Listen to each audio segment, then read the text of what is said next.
So, first of all, I want to say welcome to Jesse Degen's AMA session with the lovely Proto dudes, as I named you earlier, from the Protoverse. I'm really excited about this one. Like I said in my promo blurb, you guys, I've been looking today. You have literally a Pandora's box full of goodies. I mean, I'm seeing stuff on Binance and all sorts, but I'll let you guys get into that in a minute when I've stopped babbling. So I need to introduce myself first. I'm Queen of Degens. That's a bit of a mouthful. You can call me Jess, Jessie, Queenie, bitch bag, cow bag. Do not call me bro, because I get sick of being called bro. I just want to let everyone know there are girls on the internet. What's more is there is actually girls in Web3. Hello. Okay, so tonight we've got like I said, the guys from our Proto dudes with us, and they're ready to talk all about everything that they've got going on. Before we dive into that, I'm betting that one or two of you have come along hoping to pick up one of the shiny presents that the boys have brought along with them tonight. One of 15 NFTs, soulless NFTs, and being able to race in the duck race that's going to be at the end of this AMA interview presentation thing. So the way we're going to do this is quite a tricky one. And this is new for me, so you need to bear with us a little bit. But what I'm going to do in a minute is I'm going to give you a code word. And the first 10 of you that spam that code word into the chat with proof that you're following Jesse Degens on Twitter and Protoverse on Twitter, that's very important. The first 10 of you will be the first 10 winners of the soulless ducks, and we will get your wallet addresses off you and get those sent over to you whilst we're doing the presentation. And then throughout our session, I'm going to be giving out 5 more code words, and literally it's going to be the same thing. You have to be paying attention if you want to get these NFTs.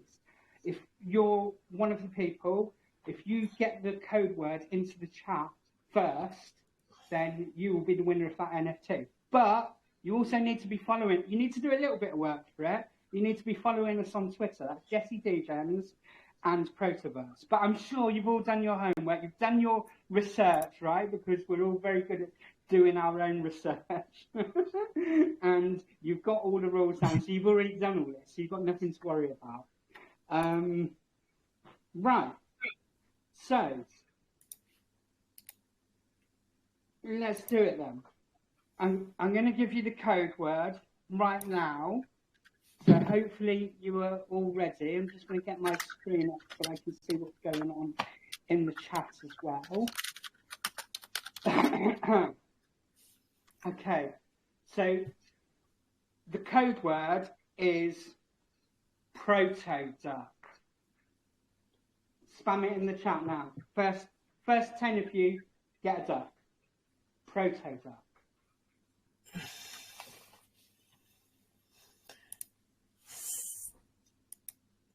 Let me follow along. See who's screen. No, she's just pixel. It's pixel art. It's pixel Jessie. Pixel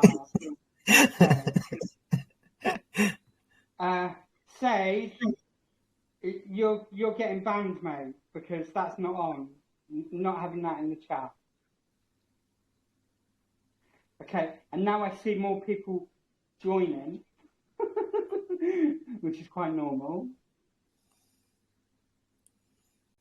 The Degens are summoned. Okay, so far, right, Elon's telling me that's 8-bit stuff. I'm going to go back to normal. I'm going to do it the way that I usually do it with my front camera. because I think it's making it worse on the back camera. We're going to have a rethink on the technology side. So, She has the whole like DJ pult and like, yeah, it's pretty cool. Jesse, I didn't know you're a DJ. Yeah. Oh yeah. You said you'd make music. Sorry, man. Yeah, man. Sorry. I remember now. You sent me the songs too. Drum and bass and Drum and bass. Yeah. Ragga Jungle is my thing. My mixes are online. But hold on. Let me. Yeah. I listened to them the other day. Let me switch off on this one. Okay.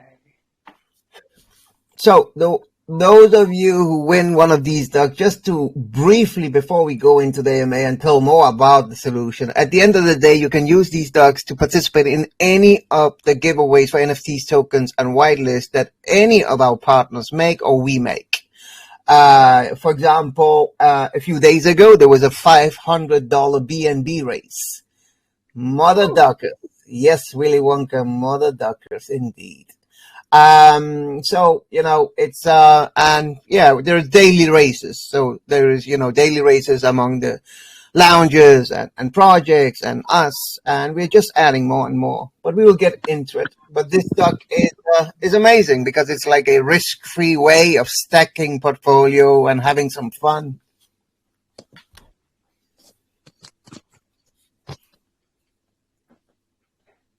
Okay, have we got 10? Right.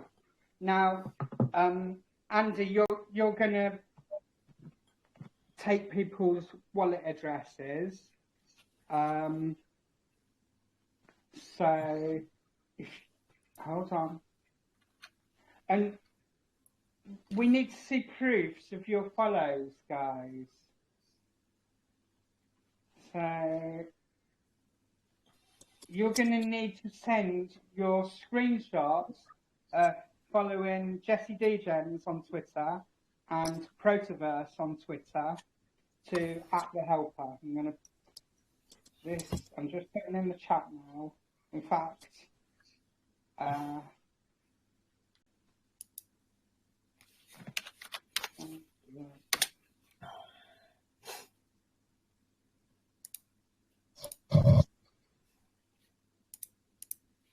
okay, this is coming from my other account, my Sassy account.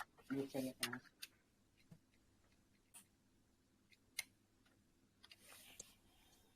Wait. Actually, no, I've got a better way to do this. Andy, can you take the first 10 and just put them up and get them to send you their wallets, please, so we can send the NFTs over? Yeah. Let me go add Nadia in that private group over there, and she can ensure she will start sending me over while we will be speaking. Let me go to that private group, Jesse. Okay, right. So now let's get into the AMA section of this. First of all, guys, can you introduce yourselves briefly? And also, I've asked you to come prepared with a funny joke, because I know you like funny jokes, because I've been over at your place, and that's been one of your competitions, hasn't it? So I'm going to hand over to you both. Please introduce yourselves to the chat and make us laugh. Sure thing. Camillo, you want to start off with introducing? Well, feel free, boss. Go ahead. Boss. Okay, so I am a DJ myself from back in the days. I used to jump into things with almost closed eyes and figured out that if I wanted to have success in this space, I needed to at least ensure that I had good people around me. So in 2018, I met the good old Camillo, and with his experience in the crypto world, we set forth to figure out what this blockchain space was, and together we grew. And basically, we figured out in 2020 that we were really tired of relying on other people to deliver, and actually just wanted to deliver ourselves and do it ourselves and make sure that we could create a project that actually could deliver for others as well. So what we would be building with this project would actually make it easier for others as well to make their projects. This all evolved tremendously throughout the time, and we all figured our own roles more and more as we started to build. And my role became with the sales aspects as well as math and logics in general. And that came in naturally for me, since it's something that I've been doing in the real world, if you want to say it like that, for 15 years as well. And basically, what I want to do and what I do mostly is to help the staff and the people around us to bring forth the best in themselves by trying to motivating them and to put up teams that can go out and promote what we do. And then connect us to venture capitals, connect us to different angel investors, and putting up the major plan for our big boom when we go out for a lot of clients and everything, when we start with our huge marketing for getting clients to our products. Absolutely. Yes, that's correct. We met in 18. Yeah, what is that? That's 5 years ago or something now already. Jesus That's Christ. like Yes. a century in DeFi. In crypto, that's like, yeah. Somebody reminded me actually the other day. I did get a few wrinkles on the wave on those 5 years. Yeah, imagine. My name is Carmelo. So I'm the chief doc, in charge of all the technology and, a few other aspects too. They call me the octopus because I do have my hand inside of a lot of different aspects. When I can see that something is lacking, I do jump in and try to ensure that, I give it a boost and help it on the way with some new contacts and so on and so forth. So I'm full time in the project, and, what we developed, what we did and made us, survive the bear market too, was that we made sure to build our technologies as something that any other project can use. So as infrastructure. And that's what the venture capitals, that's what, all of the people who look at the macro level, who looks like long term, that's what they are interested in, because they have no doubt that in the next 5, 10, 20 years, we will see a lot of new companies coming into the crypto space from the Web 2, and they will all need some proper infrastructure that they can understand. And therefore, we started to build, no-code solutions where all aspects about, deploying different aspects, smart contracts, all of these things are done within clicks of a mouse. The user don't need to ever leave the platform to go and do different things, but it's still their smart contracts. It's still, all of these aspects. We will get into that briefly in a moment. So, I love what I do. I never look at the time to see, when I'm off. I always look to see how many hours do I have left of the short days that we have, like 24 hours. It's too short. And that's one of the benefits of doing something that we like. Of course, it wasn't easy getting through the bear market. What we managed while, companies with billions of dollars went belly up, and we got through it, and now it's time to, deploy our token, and we look a lot forward to it. We will go more into that in a moment. I will let Casper speak.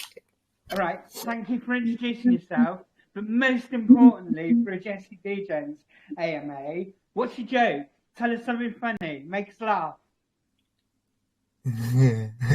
Casper, you going or should I? You got the first joke. You got the first joke. Okay. Okay, I will tell you a joke that my son told me. So what's the difference between marriage and the tax authorities? No, they're both bad. At least the marriage will only take half of your money once. Yeah, I think I heard a different version of that in your group. Yeah, I guess, but when a kid is 11, he'll make his own version, I guess. Yeah, it went down like a lead balloon, actually. That girl's joke was, what's the difference between marriage and Bitcoin? And Yeah. the Yeah. If you get a divorce, you'll take half. Yeah. But if you lose Bitcoin, you lose everything, right? Yeah. You realise where we are, right? All of our futures depends on the success of Bitcoin, if we're being really honest. I mean, Yeah. I love the one about the federal bank. So does everything else. Casper, Oh. what's your joke? Make us laugh. Well, I want to steal the one with the federal bank. Here's the joke. Federal bank. Okay, come on. That was really, really good. That was really good. The joke was just federal bank. That was it, Jesse. We all heard you Sunday when you told your joke. What's your joke, Jesse? Tell it. Federal Bank. That's it. The federal bank. That is the joke. You could follow that up with the dollar. That's another joke. I don't know. I could go on probably for a very long time, but then this wouldn't be getting to the roots of what your project is all about. And like, I'm looking at my computer screen at the moment, and like, I mean, like I said, when I did a quick Google search earlier, because I'm very prepared like that, obviously, and I get Binance come up with Protoverse all over it, and I'm looking at Meta Larry and Larry Certek and Proto Meta AI powered DApp playable NFT avatar creator. Like, I mean, go on. I know you've got loads to tell us tonight, but like, tell us about that, because I'm really interested in that. What's your relationship with Binance? So briefly to go into that, at the end of the day, if you look at the website, you will only see two products. You are seeing Proto Race and you're seeing Proto Stake. Let's go through them, and then I will tell the story about the rest of it. And because it will make a lot of sense to you, and I think you will appreciate our strategy about it. But Casper, if you like to wait 1 sec. Yeah. Are you going to switch your camera on so we can see your beautiful face? No, ma'am, you are not. You will look at the duck. You will look at the duck. Okay, go on, carry on. We'll carry on listening to your. Well, you can come over to Bulgaria anytime and visit me, and no problem. You've heard my background, right? I'm a traveller. I could turn Yeah. tomorrow. Well, you are welcome over at this side of the world. It's beautiful over here. I think you will appreciate it. I'm not that far away from Bulgaria. Yeah. Well, you are welcome, and then I have no problem at all to meet up. Amazing. All right, go on, carry on. Tell us all about the Protoverse. Tell us what you've got there, what you've been up to. So, Camelo, you want to start with Proto Race, maybe? Yeah, go ahead. Start with Proto Race. Let's have the fun aspects so people also understand what they are winning an NFT for. Yeah.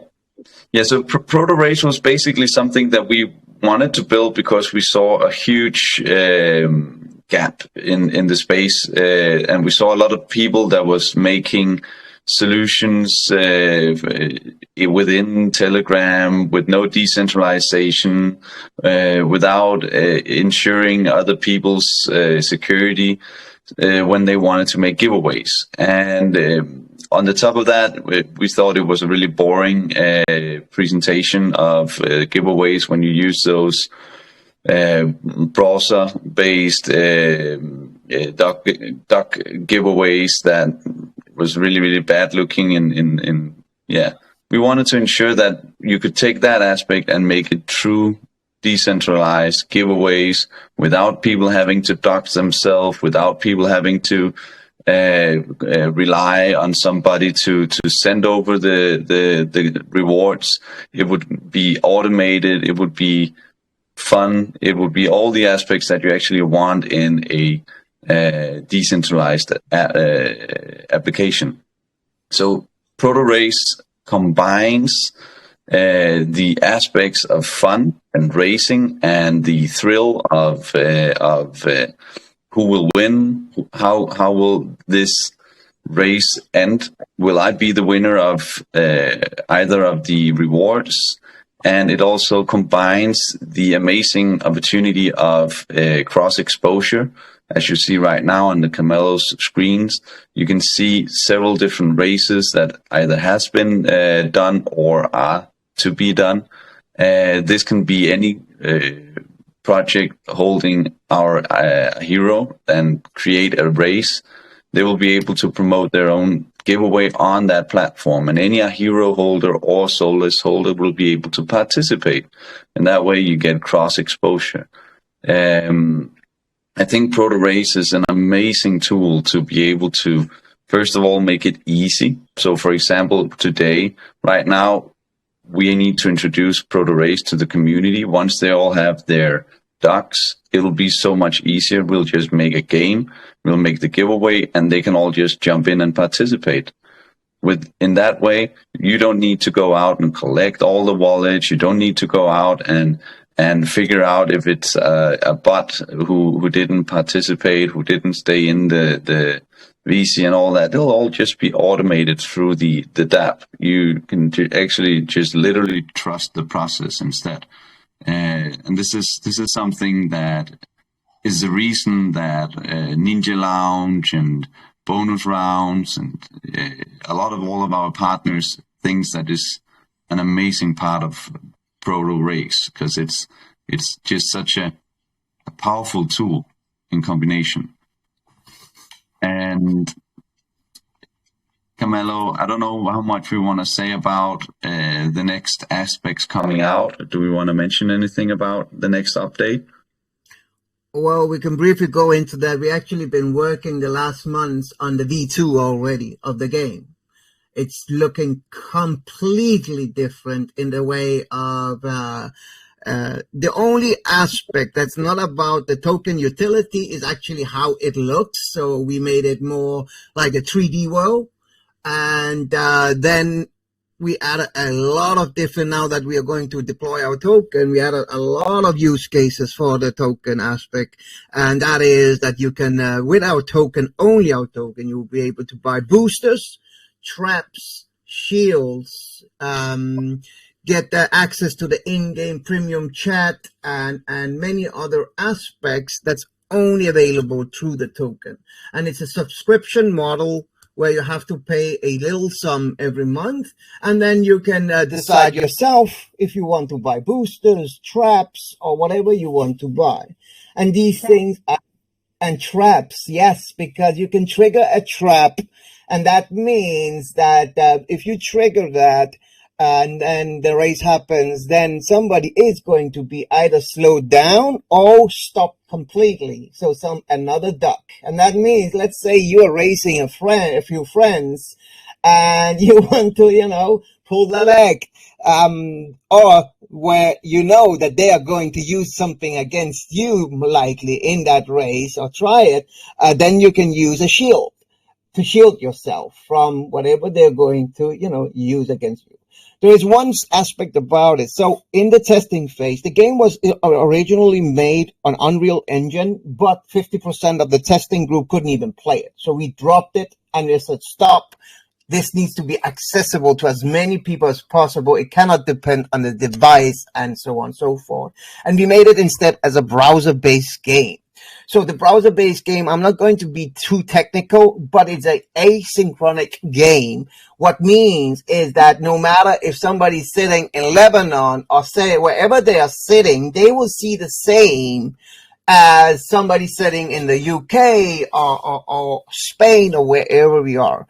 But because everybody has different speeds of internet and so on and so forth, we had to make it asynchronous. And that means you can't trigger a trap within the race while you're racing. So you have to choose before you go into a race. Okay, in this race, I want to use a trap, or I want to use a booster, and so on and so forth. There are limitations in what the technology of WebGL allows when it's a browser-based game, when nobody needs to download a game build. But yeah, a lot of fun, and really awesome use cases for the token. And yeah, we expect that will make a lot of like microbuys every time people will, go in and get those subscriptions. Because right now we are just growing for every time, like for every month we can see we are getting more and more, users on. Because right now you can see we are average of the races where there are no limitation how many can participate, because some races there is a limit on how many are able to enter. For example, let's say this one, the race tonight, you can see there's 150 available entries, and right now there's 50 people who signed up for this race. To avoid bots, they have to subscribe to a race, and after the join race opens, and it is open now because it's a game lobby open. Let me access it now while I'm sharing the screen so you can see how that happens. So like I said, browser-based game, you enter a nickname, you can change that whenever you want. Like a lot of people have a lot of fun changing it every single time. You enter here, and because you are joining a race and not hosting one, you will click on Join Race. And then select the one that's active. And I subscribe to 2. But only one of them is active now, and this is the Thursday Protoverse one.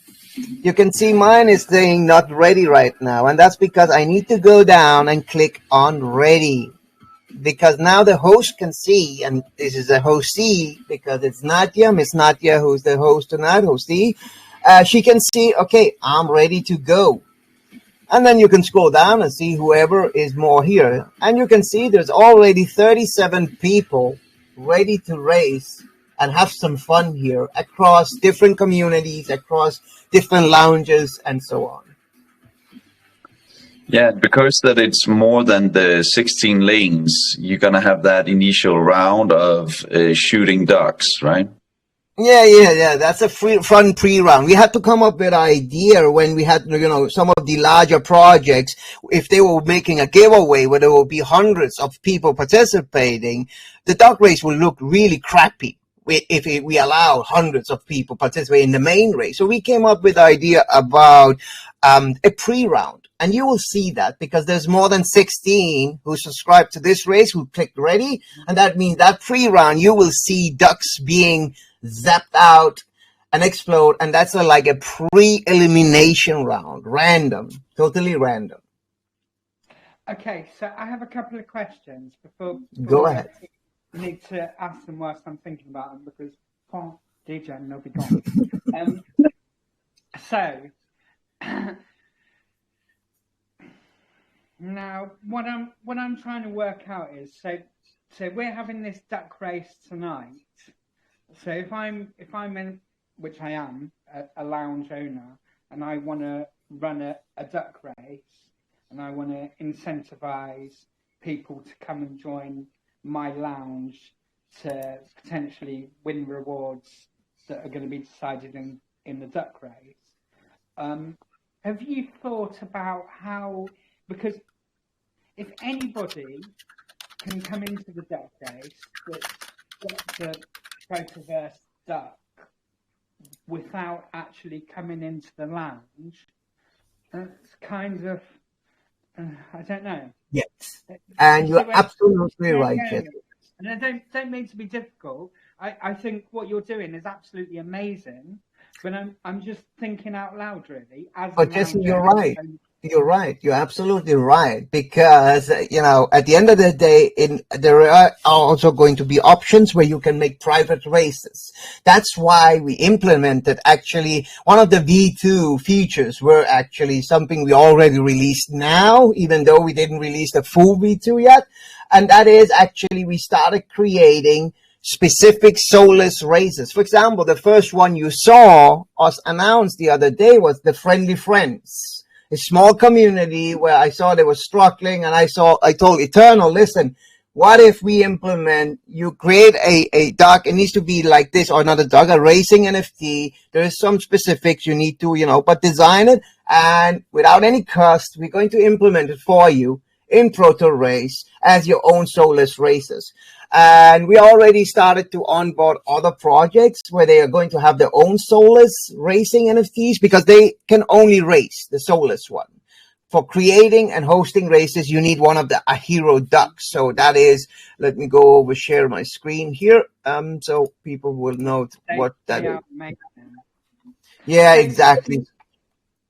Yeah, and about your question, yeah.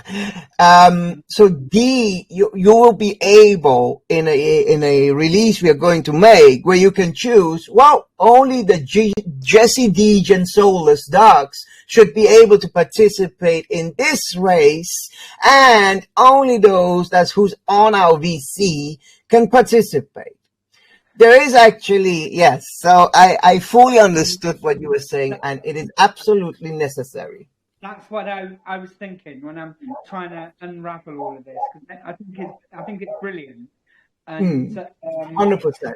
And I see it could be really attractive to lounge owners to know that, for example, like you just said, you're rolling out a function where people have to actually be in the lounge to participate in the race. Is that what I'm understanding, or is that already live?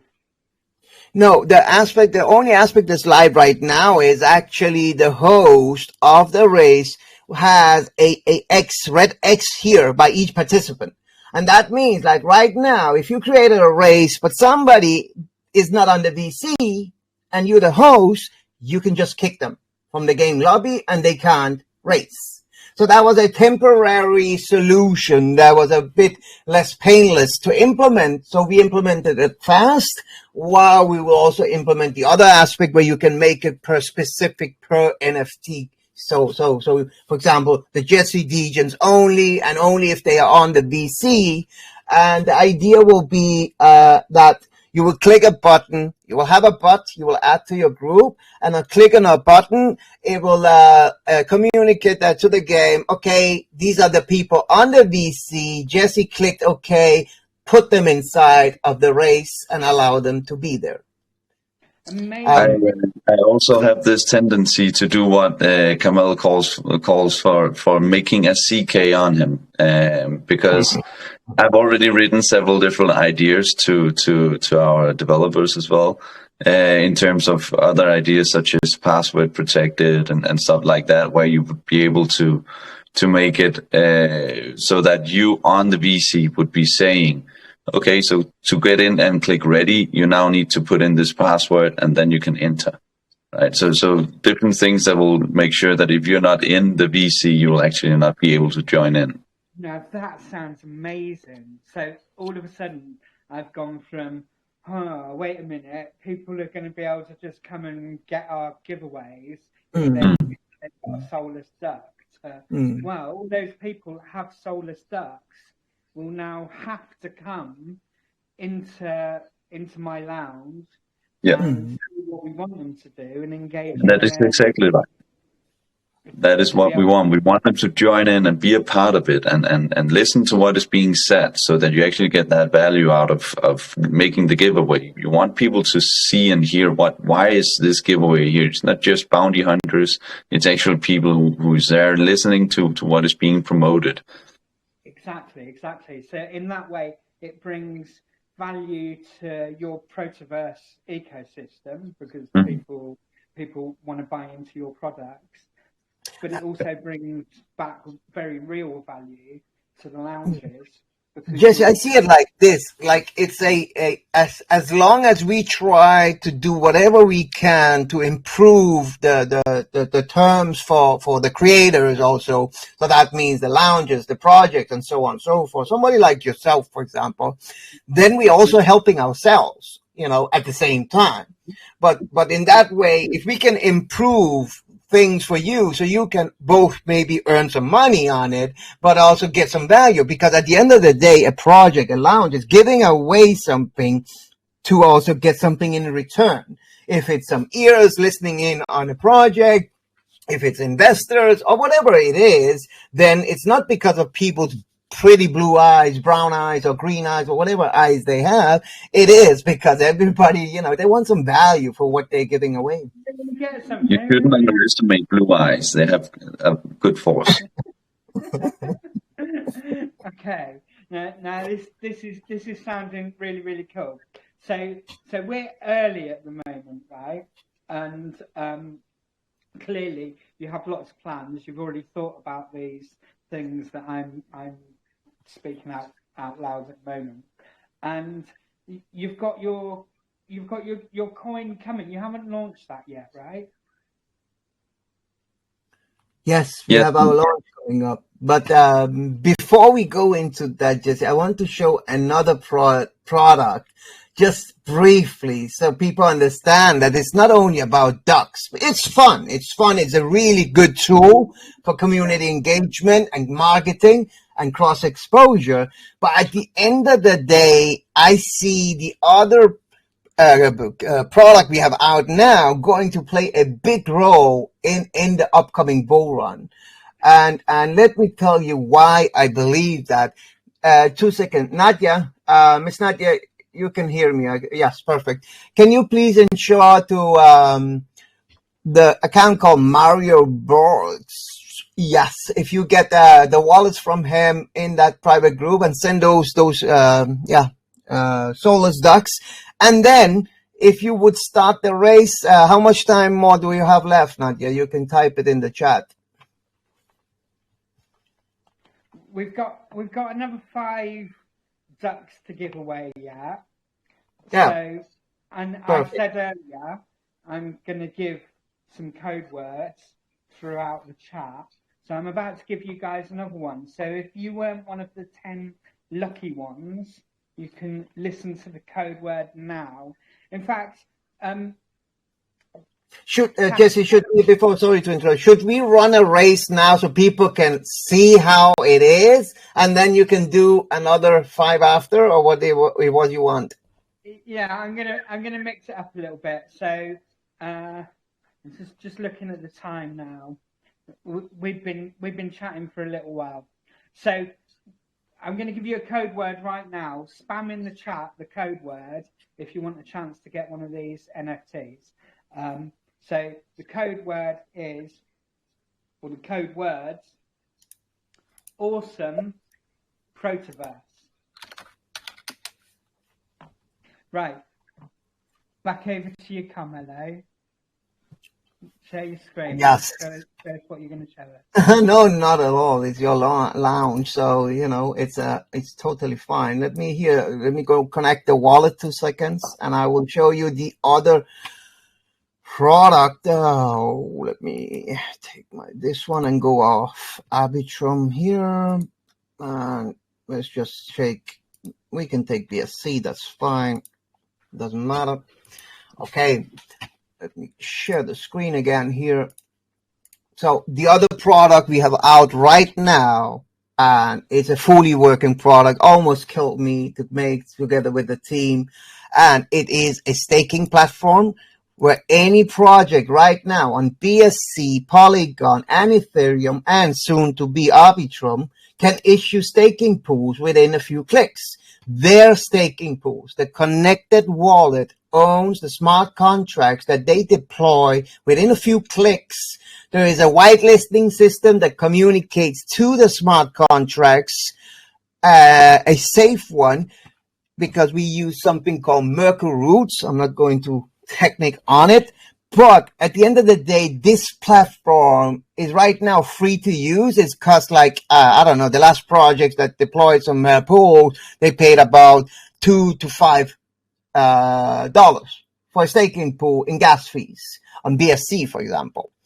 But at the end of the day, that means a project can skip creating an unsafe staking solution and save the money, use it instead of growing the community, use it on marketing, using on the time, focusing on the primary, utility they're going for, and then use ProtoStake to offer the staking solutions. It's still the smart contracts. It's still the, staking pool. But here's the thing.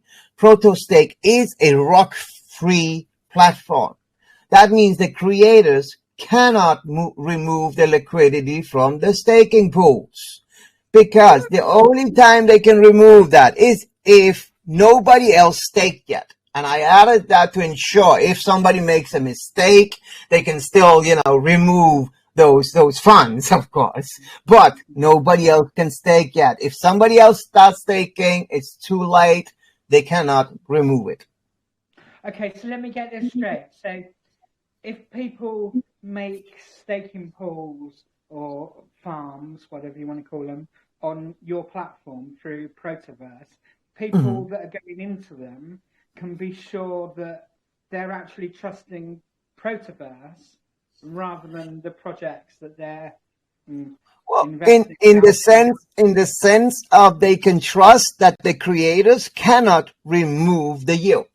They cannot add the yield, the staking opens, and then suddenly remove all the yield. What they can trust is the platform.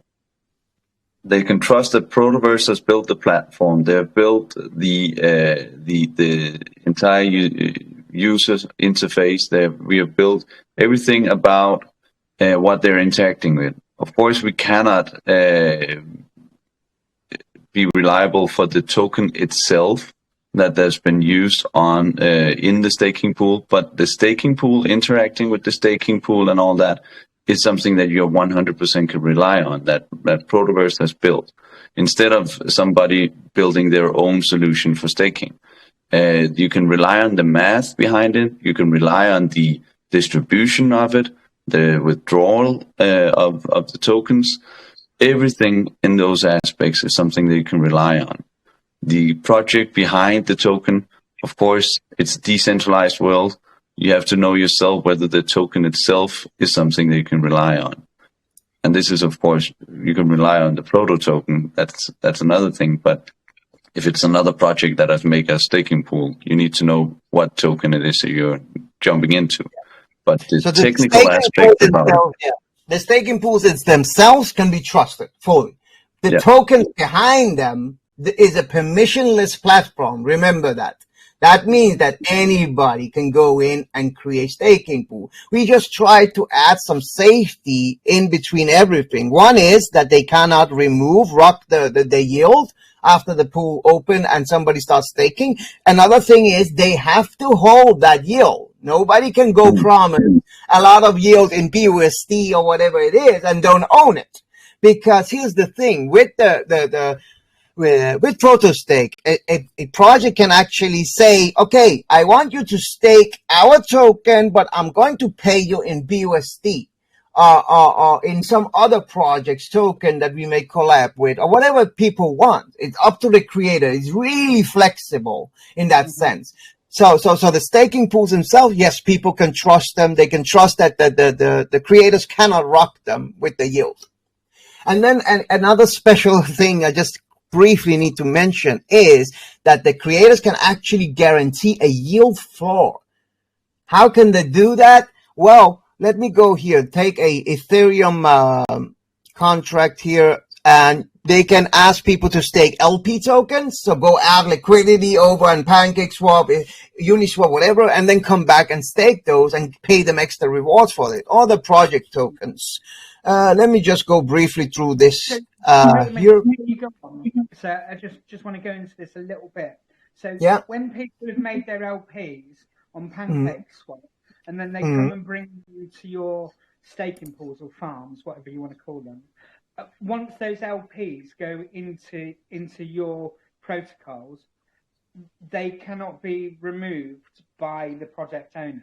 So they can't do like running away with the LPs. So let me take an example. Yeah, exactly. Let me take an example. Jesse, you issue your own token. A Jesse Degen is going to be deployed. You deploy your own token, and then you ask people, hey, guys, girls, go over to PancakeSwap, for example, add liquidity, come back with your LP tokens, stake them on the platform. I will pay you some rewards for that, for helping adding liquidity. And for example, you will have those locked up for 30 days or 60 days or whatever it is. Or else, and then you say, I will pay you in BUSD, for example. And that means as soon as you lock up those BUSD, you cannot remove it again as soon as people start to stake.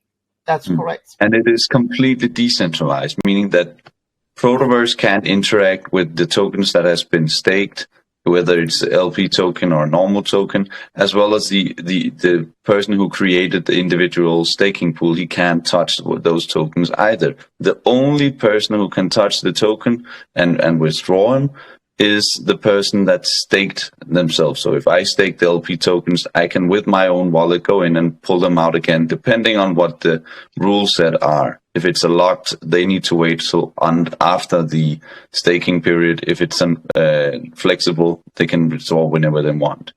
So yeah, security is at top. Yeah, this is such great news because, I mean, I don't know. My first intro to DeFi, and very, very much my roots, and what I still love to this day, is yield farming. And I'm a big fan of it. But lost count of the amount of times that I've been around projects that have looked really good, and then all of a sudden something's happened in the contract, and poof, all of those LPs are gone. And that's it. I mean, in the last bull run, I made a lot of money in yield farm, in one particular yield farm. Won't mention the name. No, fuck it, I will. It was uranium for anybody that was around back then. Few of us made a lot of money, and because of an extra zero in the contract somewhere, all of those LPs were, and it was like $75 million worth of LPs were drained in a matter of seconds. But that can't happen with your platform, because we're not trusting those projects that are asking us to deploy. No, exactly. And still at the same time, the projects are in control of their own smart contract in the sense that they own them, but they cannot rock them. You know, it's theirs. They can still drain their own liquidity. The token itself can be dumped and drained and all that. We can't do anything about that. Yeah. But they can't run away with people's LPs. So no, exactly. No. If they are staked on the platform, they cannot run away with them, and that means they can't remove that liquidity. You know, so yeah. That's amazing. Whilst I'm thinking about it, so you mentioned the big one, PancakeSwap. So how about the smaller dexes, ApeSwap and any token? Any token on the chains that we support can be staked, whether it's an LP or a normal token or whatever it is. And we're supporting Binance Smart Chain, Ethereum. I believe Polygon. deploy Polygon as well, right? Yeah, and then I actually, that's right, Casper. I actually deployed on Arbitrum yesterday or the day before, but we are just connecting everything, and it will be part of our launch because we are using our own staking platform, of course, for offering staking to our own community too. You know, and that's the thing. Everything that we built is something that we knew as a project. This is something we need. And instead of just building it solely for ourselves, which you've seen several different projects do out there, we build it as a solution that other people can use as well, and it will become a revenue stream for the project itself, right? So in that way, we build smart. We build smart, and we make something that is an infrastructure instead. Yeah, and that's the important part, isn't it? The essential part. Income stream, sustainability, because at the end of the day, when you have a product you can sell to others and you can generate revenue, that means you can survive while others will die in the market. Yeah. And so firstly, I want to say that's amazing. So people can literally create their LPs wherever they like, bring them to you, stake them with you, and you will keep them safe. secondly, all of those chains that you're deploying on, that's amazing too. So have you already deployed on the other chains on Yes. Matic and Arbitrum? Yes. All of them.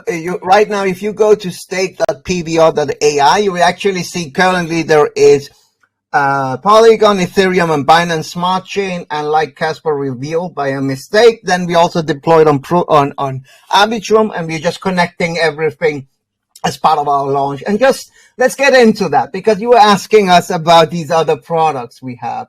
What we we decided is that degens do not appreciate too much information at the same time. And, we figured it's better that, we save also a lot of different aspects for the launch, during the launch, and after the launch.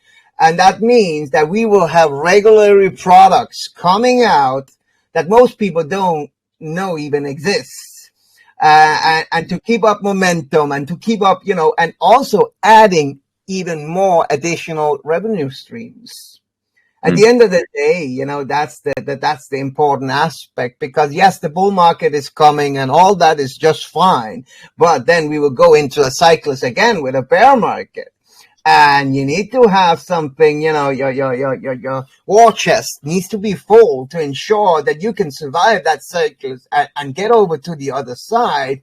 And how do you do that? By having revenue streams with products that the good project will still need during those times. Yeah. Right. So one of the aspects about Protostake that we didn't get to say about is the NFT-based staking pools, which I think is an amazing feature. It's a collaboration feature where you can make a entry key where you can only go into this pool if you hold this exact NFT. Of course, you will be staking, let's say, the Protoverse token, but to get into the pool, you need to hold this specific NFT. So maybe we've made a collaboration with a community venture capital or something like that has their own NFT. And then we go in as a project, and we make a staking pool, and we say only people from this community can enter this special pool. What that means is, first of all, we in our community will be promoting their NFT, so their project will get that nice news. But on the other side, we are also promoting an opportunity for that NFT holder group to get into our token with a beneficial setup. So you're making a cross collaboration between two projects where you allow both of them to gain by creating a staking pool. And I think it's an amazing solution to have these cross exposure and collaborations. You could even make staking pools where you would be staking the Protoverse token, and then our partners at some other project is the token that you will get in the yield. So you stake Proto token and you get another token as a yield. And then you make a swap around where if you stake the other token, you will get Protoverse token as the yield instead. And that way you make a cross exposure as well. So there are so many marketing aspects that you can use Protostake for that truly brings Protostake forward as a unique setup, because it has so many different features that you can use in creating the different staking pools. Yeah. I think you guys are really forward thinking in the way that you're combining different communities and cross-pollinating different degen opportunities, really, and bringing those together. And basically, it's because we see that it's a need for ourselves. We've had many different people that we are interacting with, and we want to offer them something special, and we figure out, well, it could be so cool if we could do this and that, and again, this is some of the, ideas where Carmelo, he's, pulling out my spine afterwards, like, how can you come up with an idea like that? Now I need to develop something really, really cool, but it's tough, man. Yeah, so we have so many good ideas, but basically because it's such a competent group that we have here in Protoverse, it makes it possible of making it. And that's the cool aspect. For me to be in Protoverse, the coolest aspect is the fact that almost the sky is the only limit, right? There we can literally build everything. Is that I mean, it's because you're creating this safe, clearly creating this safe space within DeFi, and then kind of joining up all the dots between all the other safe spaces or spaces that are reporting to be safe, and it's kind of bringing it all together and gelling it all together. It's really cool. It's really exciting. The more I hear about it, the more I think, yeah, this is the kind of project that can survive through cycles. Because you're right in what you're saying. You know, we're all getting excited now about the next cycle because we're going into the halvening in just about 12 months' time, and those of us that have been here before know what's about to happen. But like you say, it's a cycle. What goes up must come down, and it will go round again, and it will continue. Exactly. Very few projects at this level of DeFi manage to make it from one cycle to the next. Those that do are probably going to stick around for the long term. So it's exciting stuff. I want to come back to your polls and the change that you said, because of course we've got a hot one for well, probably this summer, which is Pulse Chain. Are you going to be deploying over there?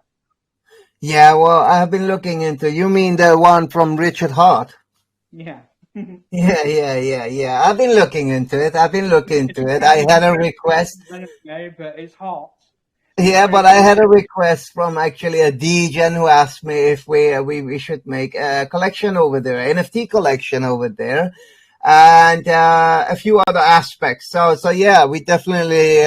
I'm looking into it and see. Okay, is that something? We just need to be sure that it's a chain that will stay. You know, because the risk rewards needs to be good, so we ensure we use the funds correctly on development. So we don't end up wasting money on something where it's not here tomorrow. I'm not saying the Pulse Chain won't be here tomorrow, but at the end of the day, for example, Arbitrum, we're adding that now. Why are we doing that? Well, we're doing that because Binance, because all of the big Chainlink and all of the big ones entered it. And that means it's much less risk to enter and using those funds. So even though that we are in good times, we have Ventura backing and so on and so forth, we just still need to be smart about everything, you know. It needs to be a good business, adding a chain. And Pulse Chain, well, let's see. I'm looking into it. I'm actually looking into it because, you know, it's an EVM chain. It wouldn't require that much. But I just need to be sure that Richard has the intentions of also being here next week. Well, of course he is, but you understand what I mean, Jesse. I do. Absolutely. And like, you know, there's been a big debate for enough time now. Pulse Chain, it's a scam, isn't it? A scam. It's one great big rug waiting to happen. Who knows? But there's lots of excitement around it, and I definitely see a rush of liquidity. Yeah. And Jesse, while we were talking, sorry to interrupt, I actually deployed a staking pool. So remember, it's the connected wallet. That's the owner. That means you connect your wallet. You go create a staking pool. You own it. You own the smart contracts. You know, I just did it on screen while you were talking. I deployed the smart contract. And now, if I don't want a whitelisting system, and this is what Casper was telling about, I will just tell briefly about it. This is the queuing system here.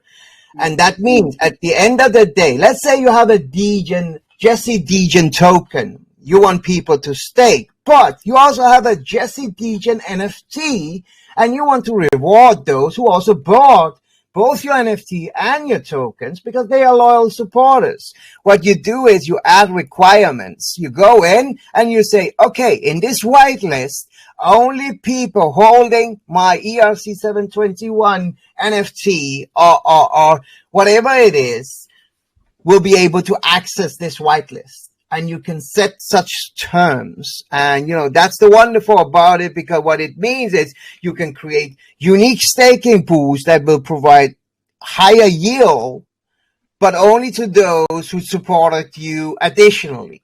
So both owning your NFT and your token, for example.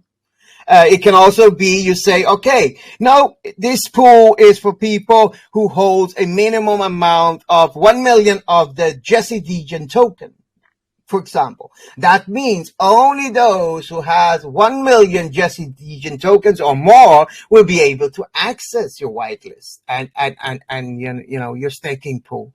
And this is what he was talking about before, Casper, and a lot of but listen, we had, like in the last week, we had several other Degens, Degen devs creating staking pools. And they say, hey, I want to have a pool also where people can just go stake right away. No whitelist, no nothing. Okay, cool. You need to disable. Can you do it for me? He said, one of them. I said, no, I can't. I don't have any access to your smart contract. Go click on disable queues. Are you sure you want to disable the whitelisting, the queues? Yes. Confirm in the wallet. I pay 4 cents now on BSC. And then it communicates to my smart contract, my staking pool smart contract, because I'm the creator right now. And now there's no whitelist. And people can go in and stake right away. For example, if I click on stake here now, there's no wallet cap. Let me say I want to stake 1,000 token, or let's say there's no cap and there is approve. I already approved the spending limit. Let me just approve the stake. I like this information, like hold tight, don't close this window, and so on, so people understand what's happening. Now I started to stake. Watch this, the rewards button. As soon as it gets purple, I earn some rewards, some yield. Now I can go and withdraw if I want. If I want to pay the gas, I can go withdraw.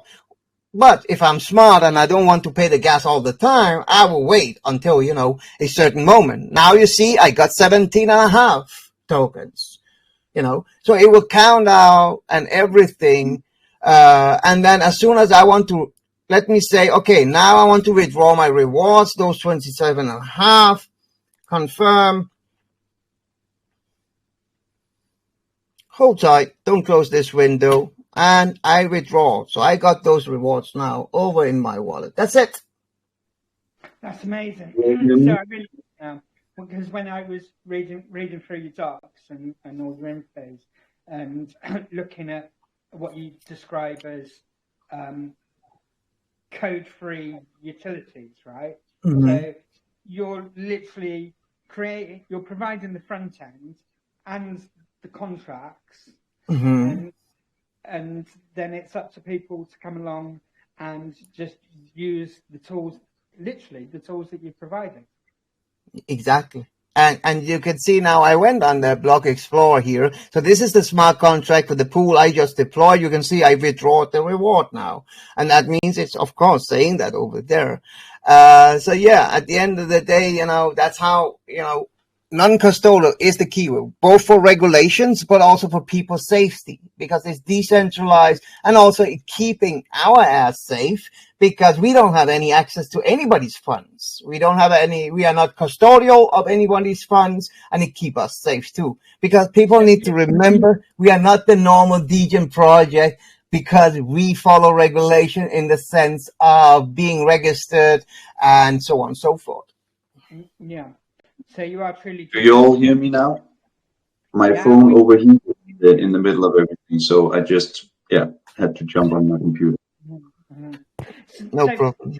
Go ahead, Jesse. What were you saying? So, first of all, how many contracts do you actually have to manage all of these functions? Well, the thing at the end of the day, the thing is every single pool is a contract in itself. So every time a creator goes in, it's a smart contract in itself for every single pool, because that way you protect people from malicious intent on other pools. They cannot infect each other. So I'm not a developer, as you can probably tell, but I kind of understand a little bit of how things work. I've been a project owner.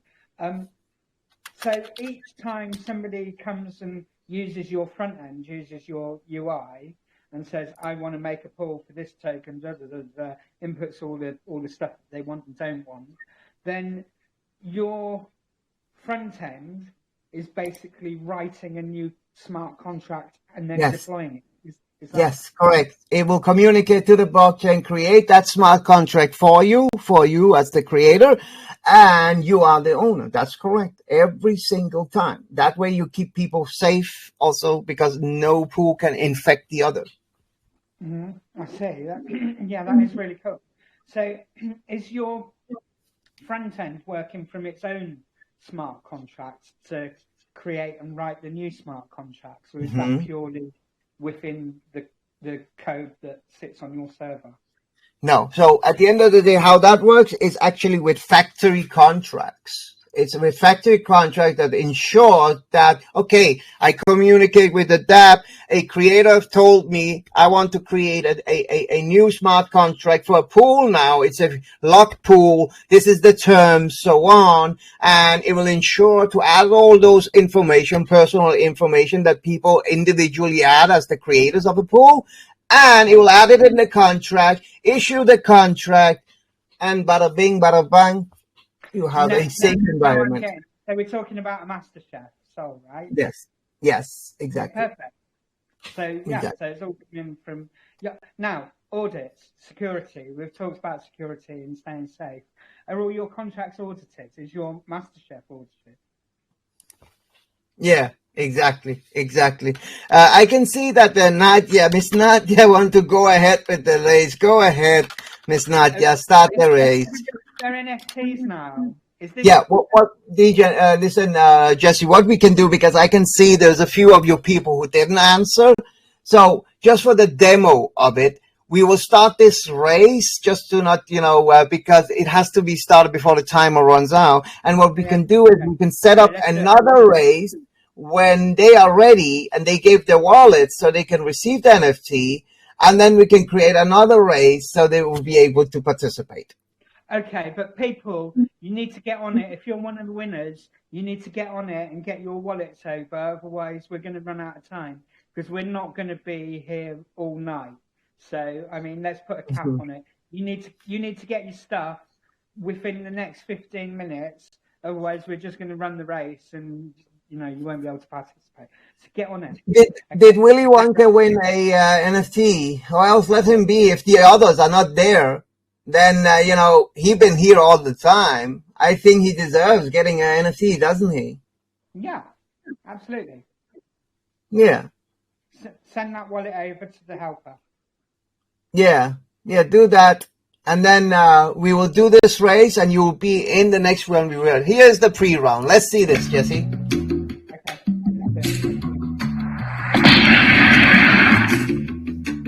Oh, there's AA with my friendly friend Frog.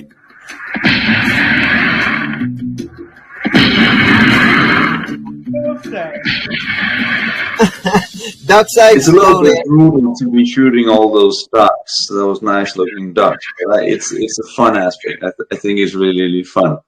You never see yourself secure before you're all the way out of the screen. You can get shot in the last in. Oh, that was CK over for Whitelist Lounge.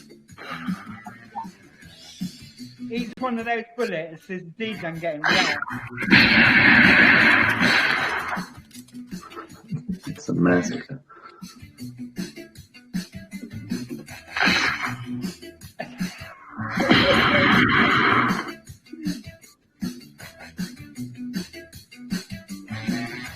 Oh, that one was sad. Yeah, so here are the excluded wallets for transparency, so the project will know who is excluded. And then here are the 16 finalists.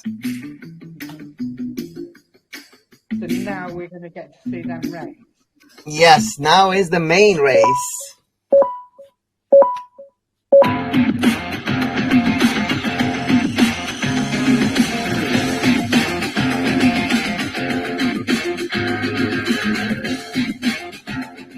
And as you see, look at my friendly friend's soulless racing NFT up there.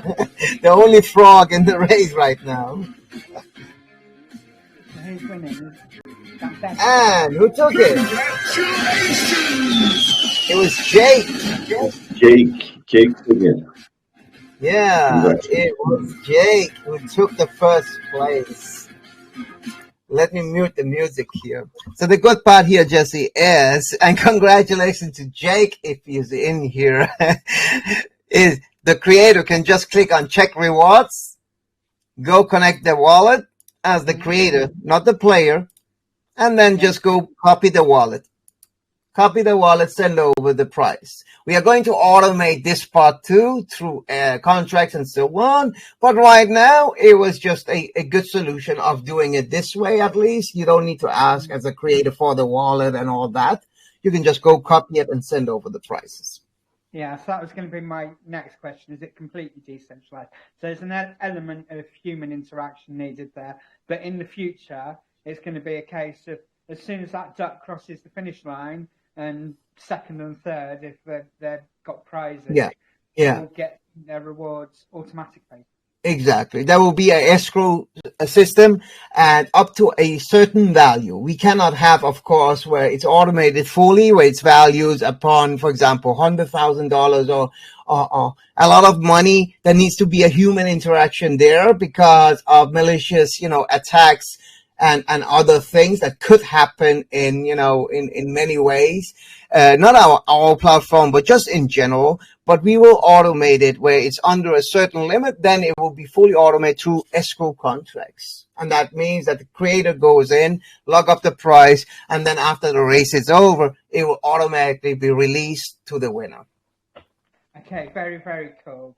So I just want to go back to the security stuff because, we all know how important that is. So I'm just schmoozing around on your website, and I found the link through to a CertiK audit. But yes. So can you talk us through that? In fact, yeah. I mean, would you like to get it up on your screen? You're able to share that so everybody can see you talking us through it. Yes, ma'am. 2 seconds. Let me just send over. I can just send over to Nadia. 2 seconds. Miss Nadia, can you please send Willy Wonka a soulless duck, please? Perfect. Thank you. Willy. We love Willy. Let me see here. I think I saw Willy in one of the lounges before. Was he working for one of these? He's everywhere.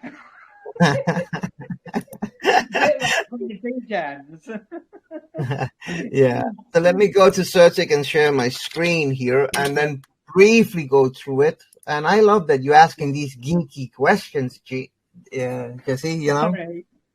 Because I want to learn, I want to understand, and I try to, but I think it's really useful for everybody. So, because we are not launched yet on the mainnet, that means that we don't get the social scores and all that and that aspect. And then let me tell you something. You can see there was 9 findings is set, but here's the thing. CertiK promised that upon mainnet, they will write that all is resolved. They just want us to be on the mainnet and they will add all is resolved. So here's the thing. The centralization risk. And I remember Larry, who used to work for CertiK, who's now part of Venture Capital.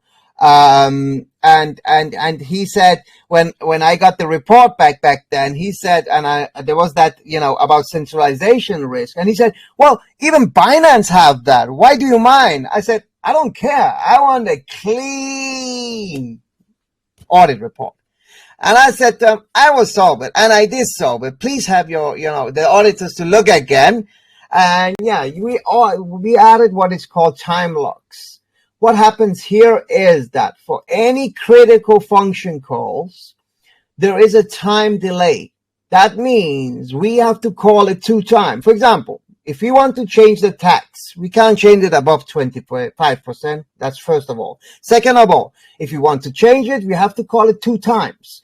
First time, communicate, and it will create a time lock for approximately 24 hours where we cannot perform the action. And then we have to call it again, wait until the day after, and then perform it again. What that does is it gives people an opportunity to react if, for example, we didn't announce something. So if they feel, something is going on, these guys didn't announce it, I trust them, something must be going on. Maybe they got hacked, maybe, or whatever it is. And therefore people can act if they wish. So, and then second of all, the supply is not going to be minted to a centralized address. It's going to be minted over to a multi-sig directly. And that means it won't even be in a normal single signature wallet, and therefore we'll remove the centralization risk. It's a pain in the ass, Jesse. How is Gnosis nowadays? Because, this is going back a year since I've used it, but I'm still traumatized. well, Jesse, it's a pain in the ass. It's the pain in the ass for a developer. Time locks and multi-sigs are the pain in the ass. But that's why they work, right? That's why they work, because they are pain in the ass. Although I will say it was uber buggy when I was using it. It was touch and go whether you could get a transaction through in time to get through the time lock to be able to do what we wanted to do to change the change the chef underneath it. Yeah. So it makes our lives harder, Jesse. It makes our lives harder. It does. I just hope it's working a bit better by now. I have just opened up a Gnosis safe myself actually. Now I've got to say it looks better. I haven't actually got to using it yet, but it does look a bit better. So yeah. Anyway, enough of that. So what you're telling us is that you have migrated ownership of the token contract, because we're talking about the token here, aren't we? Yeah. Let's talk about the token. Not about the contracts for the farm. And bits and pieces. So here's the thing: we are not going to re-announce our contract because we are real business. We are real business, and that means we need to be able, for example, if a centralized exchange get hacked, if you are renounced, you can't do anything. You can't stop the trading or anything. But what we try to do then instead is that if a pause needs to happen in such a critical, way, there is that time lock. There is that delay. That means the people, and it can only be performed by the DAO multisig, and that means the DAO council. That will be some from the community and some of us, has to be 3 out of 5. And that means that as soon as that needs to happen, at least 3 out of 5 need to go in and sign. It's not something I can do on my own only. Mm-hmm. And therefore, at least it's keeping it a spirit of decentralization. Yeah, it is. There's still human interaction there. It's not through decentralization. No. Correct. We're talking about stuff on Binance Smart Chain, as we all know. CZ holds the keys. CZ and his powerful mates hold the keys to that, and they can stop it and start it and roll it back anytime they like. Thankfully, they've only ever done it once, to my knowledge. But exactly. Not like Ethereum is or Arbitrum, for example. But anyway, enough of that. So we're looking at the audit for your token here. This is what I was talking about earlier. So this hasn't launched yet, has it? We are not on the mainnet yet for the public anyway. I have been preparing for it, but we are going to be on KingPad. So Travelad and Benson's launchpad. Travelad and Benson created King Finance, and they have KingPad. That is their launchpad. They only take in approximately 4 to 5 projects a month. And right now they're updating to a updated version of the launchpad, and we're just waiting on that. And then we will get the exact date or timing of our pre-sale, and it will be there. They have accepted us. That's bullish as fuck. You say Travelad, and I'm not going to say anything, but everybody goes mad for a Travelad call, don't they? Yeah, just to get on KingPad, you need to go through a vetting process that is a shit ton of different points that we have been going through. So it's not an easy process. That alone says a lot about what we're bringing. Sure does, yeah. Okay, go on. Sorry, I stopped you. You're in mid-flow talking us through your audit. Well, doesn't matter. I thought I grabbed some water in the meantime. Luckily, the fridge is 2 meters away. The toilet is 3 meters away. I live in a container. There's, benefits about it. I think we could pick it to pieces, but I don't think there's a massive amount of use for the community in that, because, of course, this is an audit that is, I mean, your contract. So here's the thing, Jesse. I need to mention one thing. In April last year, I sent Certic a document where I told them a few aspects that I didn't agree about and so on and so forth. They haven't posted that document yet. I'm not sure if they will or they will just say resolved. But at the end of the day, all of these things, they promise that I have that in a message from Certic. As soon as we are on the mainnet, I provide them their info about the multi-sigs and so on and so forth on the mainnet. And then they will tell all is resolved. That address all of these findings here. So, I mean, I guess the headline that everybody will look at if they come and actually look at this audit is the red one that says critical, dangerous, fee charging. Yes, exactly. So let me go here. Let me actually, for the fun of sake of example, let me go find that document actually. 2 seconds. Certic, just while we hear Certic. Certic recommended limiting the transfer fee within the transfer amount and using a proper fee value. So I'm guessing it says here that you've acknowledged that. You're fixing that. No, the thing is here they recommend wait, what the heck? We recommend limiting the transfer fee within the transfer amount and using proper. They changed that. The mofos changed that text. Okay, let me show you something here, and you will understand why I'm laughing right now. Actually, let me go here and share another screen. And this is the document I wrote April last year when we sent it in, because we were supposed to launch last year. Then because of regulation, the bear market, all that, we said, okay, it's better we wait until we move to Switzerland and all of these different aspects, and the bear market also will resolve. Let me go here, share something with you. This one. Let me see if you can see it. Yes. So it was April 9 last year. And let me just briefly read for you. We respectfully request you to re-review our initial responses, as we didn't only acknowledge but also resolve all matters. We understand that 98% of projects have major centralization risk in their code and audit report. But as we're doing things very differently and wish to lead by example, we resolved all matters. So, in conclusion, we acknowledge and resolve the global one, and the detailed plan was sent to Certic after we got the report. Resolved it by using multi-sigs and time lock-based, role-based implementations, and so on and so forth. This document here was something I sent to them back then. They acknowledged that they received it, but they said they will wait until we go onto the mainnet, because at the end of the day, I don't think they felt good that I told them that I respectfully asked them to re-review, and I told them why. But, and I can see now they changed actually the wording on that one aspect about centralization here. Let me see here.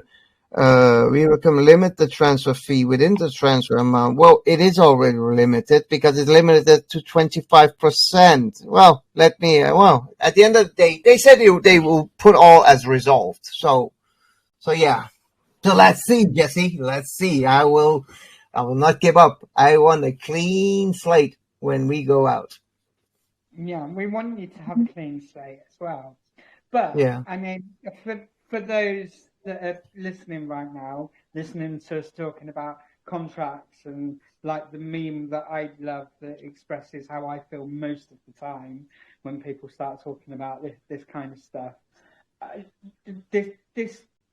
This audit isn't actually finalised until the contract is launched on mainnet and CertX have confirmed the functions in the contract, and then in theory they will update this and say resolved and put in the things that they know. Exactly, because when it's on the mainnet, they know it's like it's like it can't be changed, you know. So when it's on the mainnet, they know that's the final information. Once it's deployed, because they need that deployment to be able to verify the hash is the same contracts that they've audited. Otherwise, yes, exactly. That's what they do. They will match up to see, okay, is it the same code as before? Is it only some base values that's changed, for example, for mainnet purposes? But other than that, it's the same code and so on, same functions and so on. And they verify, okay, good, this is the same code that as we audited, and this is not anymore. And actually, now I actually know what that one is. And they added it without even the Binance is, so the CEO of Binance announced there was a, exploit on some other projects. There was some exploit on other projects where they used the fee system. But the thing is here is that because we deployed this on V3, we beat it, the Uniswap V3 version, because it was not possible to use tax tokens over on V3 before.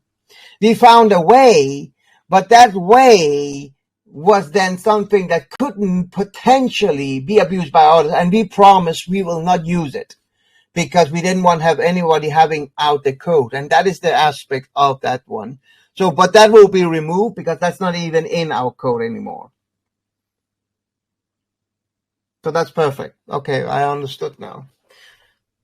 And this also, token minted to centralized address. Oh, did Jessie freeze, Casper? She looks very... She never can feel that much. Yeah, I think she froze. Yep, she did freeze. Well, Jessie, perhaps I would just proceed here so you can get back. Yeah, she jumps in. Now she's in there. She's back.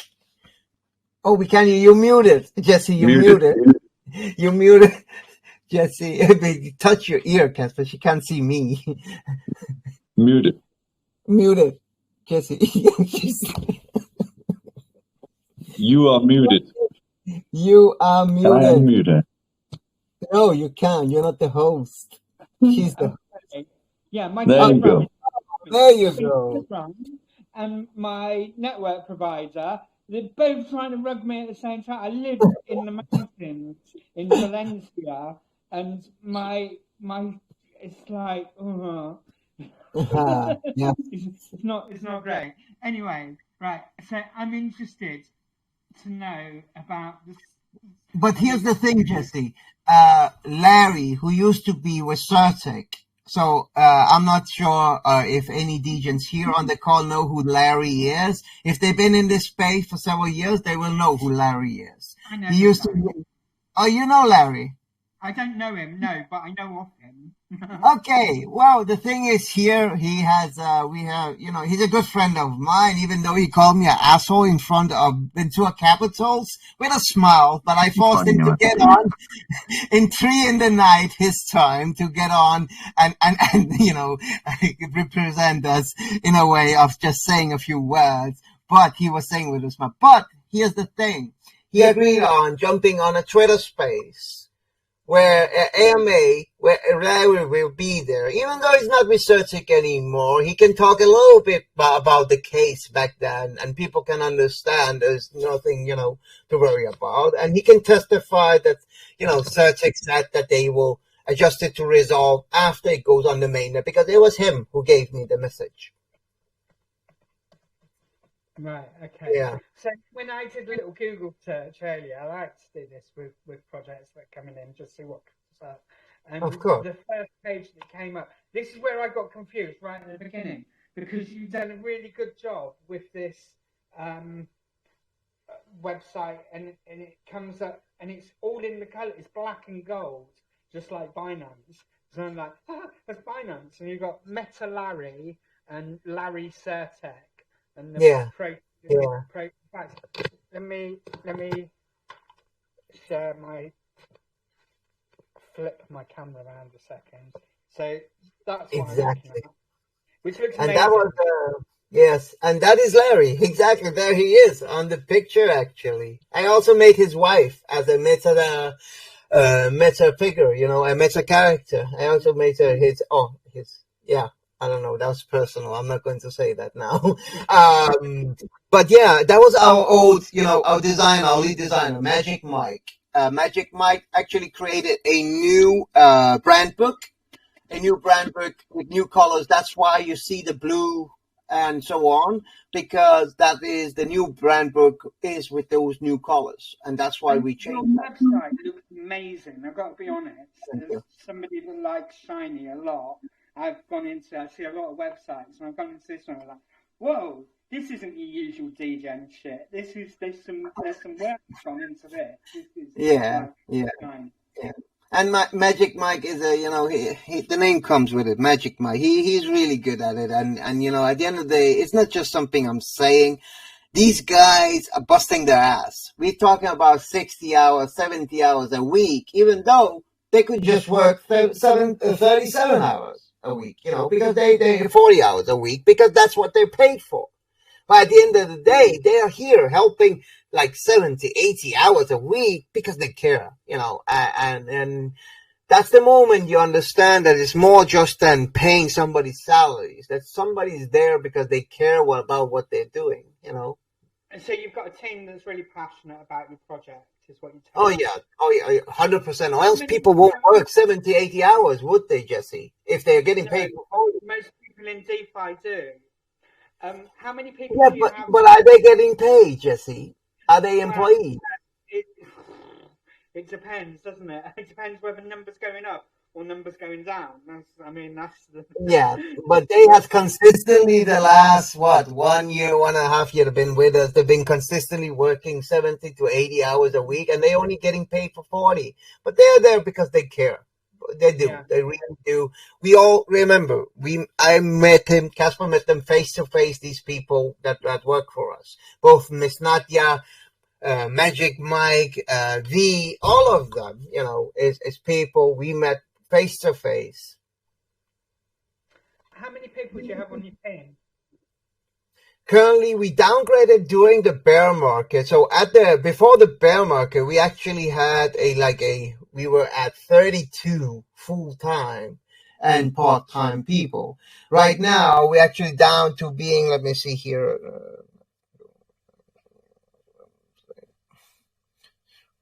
Right now, we're down to being 7 full-time, and the rest are part-time. So the rest are part-time. So, for example, Casper, he's a chief of a restaurant in the middle of Copenhagen at Nyhavn.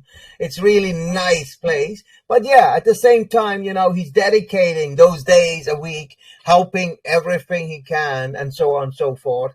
We have VJ over in the US, and we have Thomas, also editor, a Amazon best-selling author, as our editor. So we have some good people who's been here for a long time who care about what we do.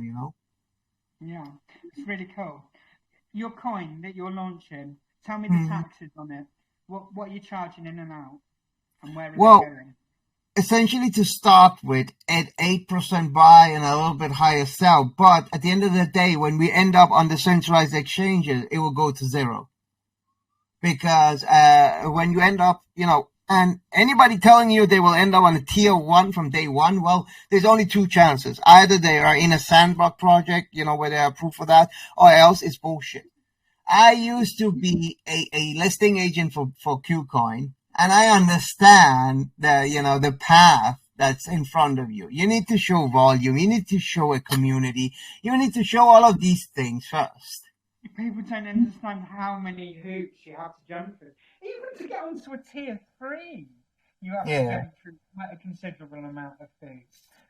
Well, but at the end of the day, it's a process, Jesse. So, and that process, listen, remember, we had Binance over at our NFT, we had an NFT event over in Copenhagen some months back. I think it's like 5-6 months back or something. We had Binance's representative over from Scandinavia at that event, like 2 times or something. I spoke to the business department, so on. They know about this different aspect. But no, that's not going to happen as the first place. Of course, first you need to show volume on the decentralized exchange. Then you need to choose a tier 3, tier 2 exchange. Show progress there. And of course, to show progress there, you need market makers. You cannot do this. No centralized exchanges will use you or anything if you don't use market makers. No. And we're talking at least 100K's worth of liquidity at the very minimum, but really plus. People don't understand this, but yeah, it's good. Okay, so where are those taxes going? How are you breaking those down? Where are they going to, and what are they doing? Yes. So at the end of the day, there's 1% for development, 1% for maintenance. So that's a 2%. And then the rest is marketing. Because at the beginning, we just want as much as possible be used for the marketing aspects. And a lot of that will be used on prices in Protoverse, for example. Because then we can make some huge events where there's, for example, where people can win $10,000, for example, because that will draw in some attention. That will draw in some attention when people can win, for example, 10K, and we can see it right now. We can see, for example, let's take the $500 race a few days ago. People were coming in and they were joining, and it was so, we grew our community. We almost 100% in less than a week, just by making that one race and our karaoke night, our talent night. Where you were telling a joke, Jesse, actually. Yeah, and I got to pick you up for that because I came to your one the other night, and it was a lot of fun. Yeah, it was. Remember Sunday? Sign up for the Sunday one. We got one more coming. And please come and remind us over in Jesse DJs, so we can come over. It's fun. It's good. You've got a really cool community that you're building up there. How many people have you got in your TG right now? So like I said, we almost grew. Well, we were 17,000 last year, and we closed it down because there was too many inactive, like bots and people that was dropped in, and we decided, okay, sorry, it's better to have, like, we wanted real people, so we closed down a 17K group to be able to, start over again. And right now we are at 786 members. So we were at 400 last week. Now we at 786. But here's the thing, Jesse. I actually have another project who has a customer who has been the biggest Ethereum project in this space all year. And they are going to get also soulless races. And that means they didn't announce this partner yet. That means that when they're getting the soulless races, announcing that, and then they will announce that partner, we will just keep on growing, 20 here, 100 there, and so on and so forth. Everybody wins on it. So what I want to highlight... We have 3 times as many banned people in our community, because we've just banned every single bot coming in. If people are not, showing activity and stuff like that, we just remove them. You don't want those fake people in there. So this is real people. And that's what I want to say, because I'm looking at your TG group, and as you know, I've been hanging out in there a bit, Kensha karaoke night, and what I see is a really active, genuine community, not a community full of bots and people that I think that people pay. I know this because I get them coming into my inbox. I had one just this morning or yesterday. Pay me $10 per 50 people to get into your Yeah, category. And you know, yeah. my response to that is like, well, the second word's off, and you know, it just encapsulates everything that's wrong with DeFi, doesn't it? So what I want to get across is that like your group is, when I see, I'm looking at it, 786 members. There's 786 real people in there. That's a good number for a group, but for a huge project like yours, it's still very, very small. So in my mind, that says you've got a lot of room to grow. You've got a lot, you haven't saturated the market by any means. So there's this is very early. Jesse, listen, at the end of the day, nearly nobody knows about us yet, because listen, King Pat didn't announce us yet. They were waiting on releasing the updated version of the Launchpad, and then we will have like AMAs with Trav, we will have like Twitter Spaces and DCs and all of that they will do, because that we will be listed on King Pat. And then at the same time, we're running our own show, with all the talent show on Sunday. Right now, it's already up at $300 in prices, or $350 in BNB and so on and so forth. And we also have, I was thinking of the best Schiller team competition, where they can actually win. I think I was speaking to a few about that. The price is going to be $3,000 for the best shilling team competition. That means shilling teams out there from developing countries and so on and so forth can go on, instead of contacting us with the crappy, marketing offer, go prove it, go show it, go do it, and then win $3,000. That's it. So we will keep doing these things, keep growing until the King Pack give us the date for the pre-sale, and then we will jump on with the AMAs and lounges and the strike package and all of those different aspects. Do we have a tentative kind of date for when this pre-sale is going to happen? Will it be whitelisted, or will it be a fair launch pre-sale? So the pre-sale over at King Pack works like that. So the NFT holders has a certain amount of, who's going to be able to buy first. Their NFT holders. Their NFT, yes. But we will have the option to give away some of those too. So some of our people will also be able to go in without that. Okay, so we need to stay tuned to your channels to find out how we can get these, because well, I think the best way is if people come have some fun with us. Come, sign up. We have a Google form out now. Sign up for the talent show on Sunday. Have some fun. Like, get to know us, because, for example, on Sunday, you will also hear I'm more relaxed, because I'm like, it's my free time. We're having some fun. And there's going to be people telling jokes. There's people going to be, I think there's a magic trick too. And then others are going to sing, just like last Sunday. And have a lot of fun over there. Justin, actually, who's listening in on this call, was actually helping out, and that was great. This time there's going to be a judge panel. So the judge panel is consisting of different people that's going to, be able to, vote on who should win, instead of it's a Telegram thing that can be bought and so on. And Jesse, on that aspect, do you want to be a judge on Sunday? Yeah, of course. Perfect. But you know, I'm Queen of DJs, right? So Yeah, well, at the end of the day, we know you vote fairly because, a good person, degen or no degen, you're a good person, and that's what we want. you know what it's like as Veronica's fan. Oh, actually, and Miss Nadia. Come to that, I couldn't. Oh yeah, Veronica was Everybody really said, "Oh, good. it's so unfair. I didn't get to vote. There were too many votes. Blah blah blah blah blah." And we're like, we're just having fun. And I'm like, it's so unfair. I want them Yeah. both to win because they were both awesome.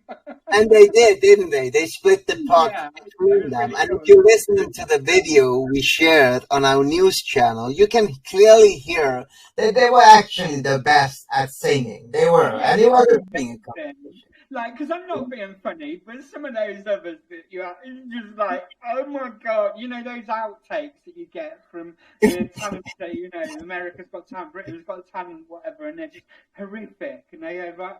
It's just there was some of that going, and it's just like, ah, and then those two came on, and they smashed it, like properly. They did. They Miss Nadia and Veronica did really a great job. I enjoyed it a lot. Like, it was really great, hearing them sing.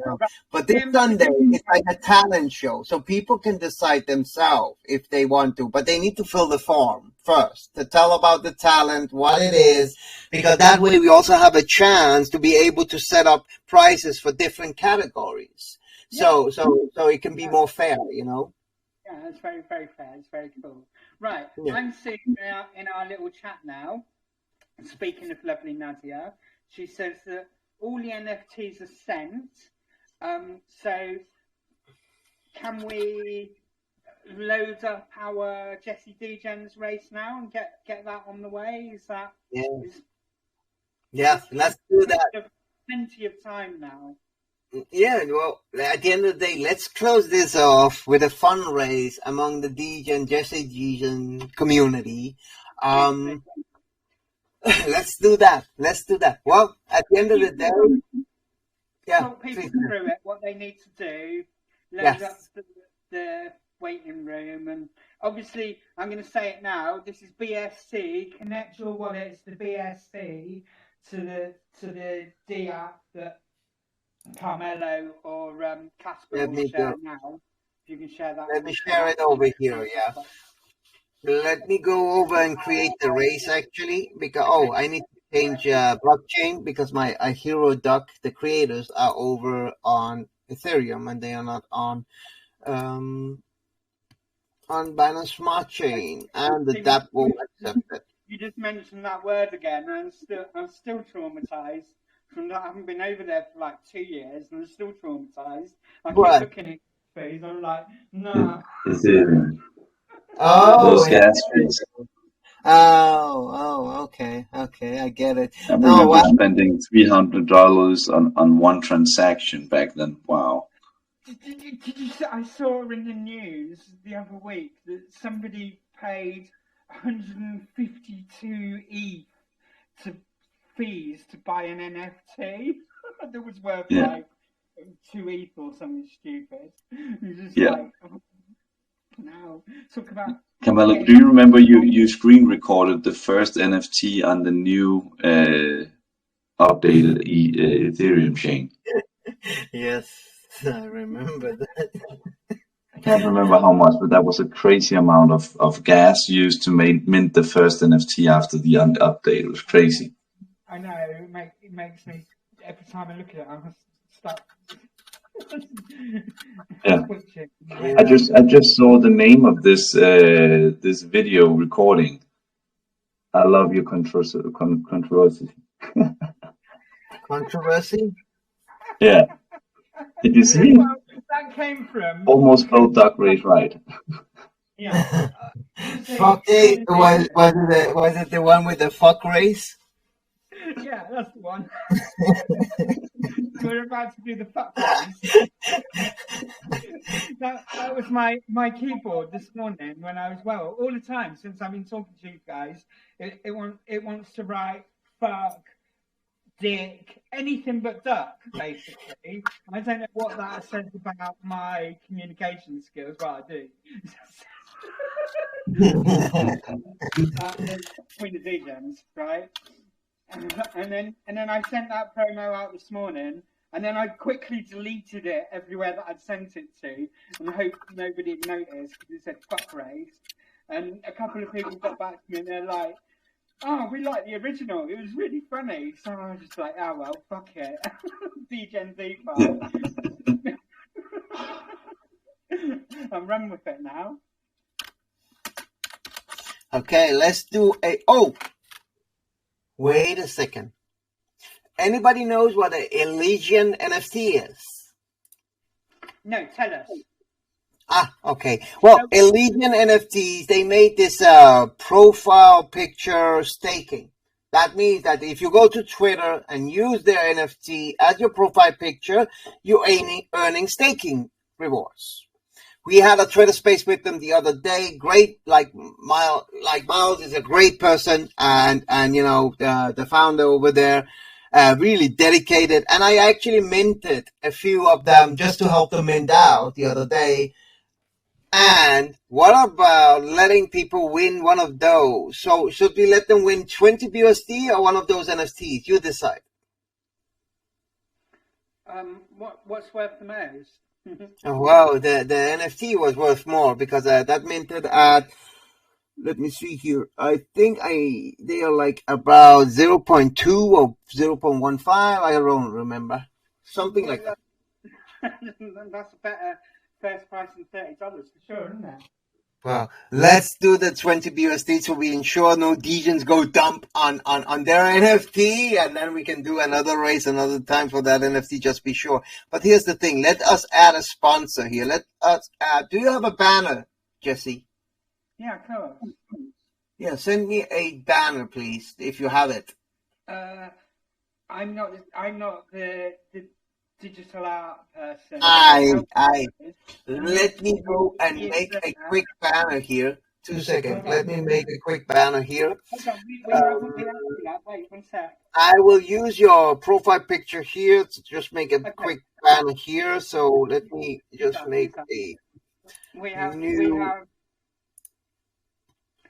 the other half of Jesse DJs is a digital artist, and like seriously, well, you've seen the stuff that he makes. It's just like, I have mad ideas, and he's like, oh, what you mean like this?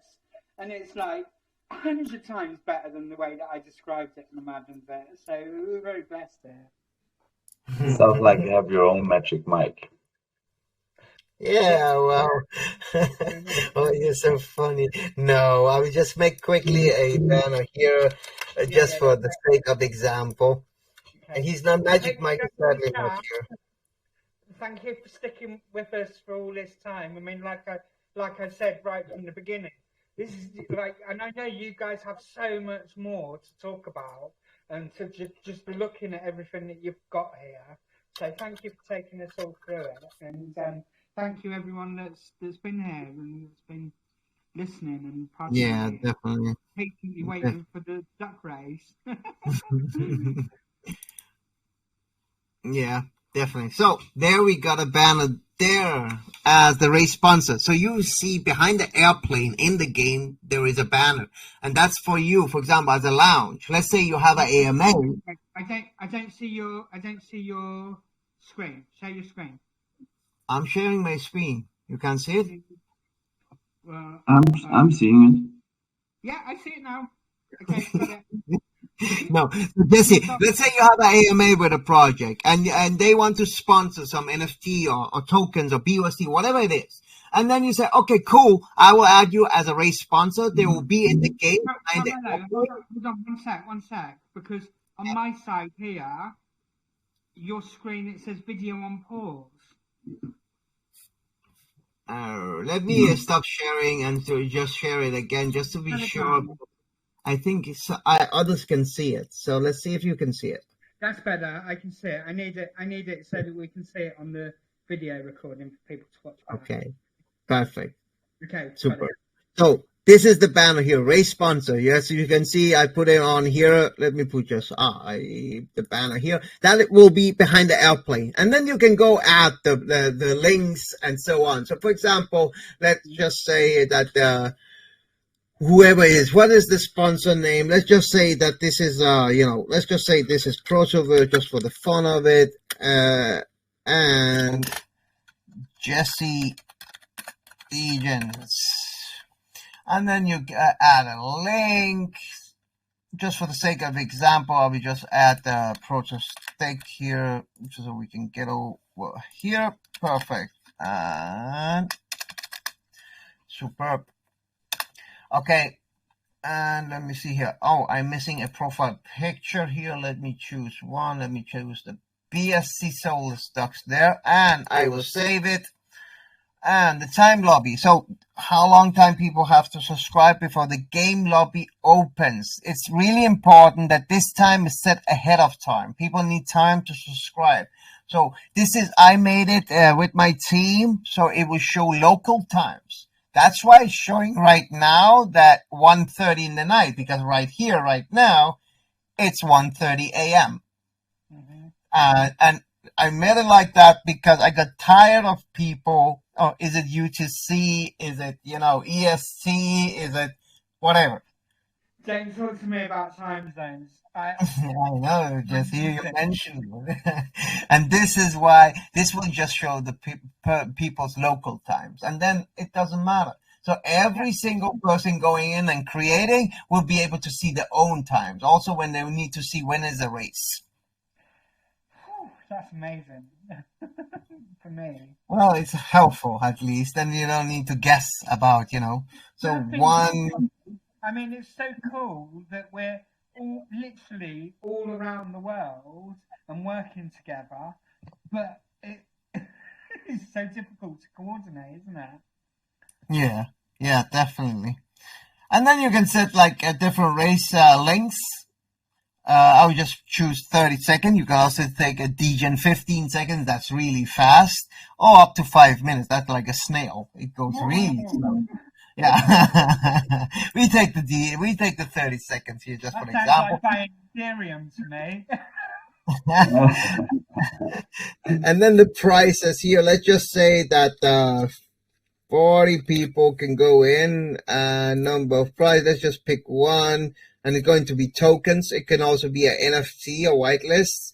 So let's see that the price will be, let me go to Binance Smart Chain instead and say it will be BUSD over there instead of Ethereum, or else it's too expensive.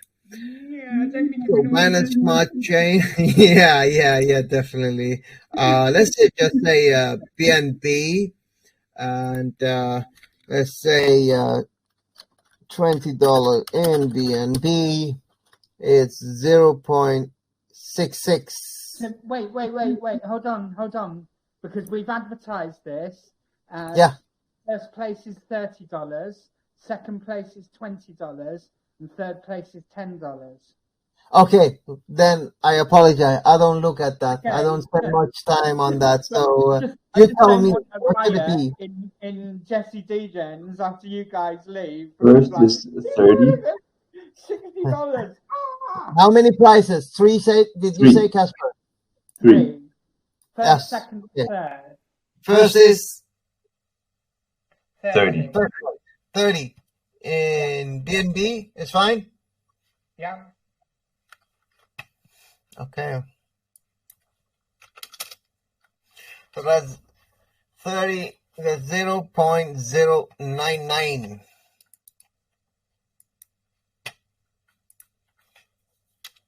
So it's 0.099, 0.066, and 0.033.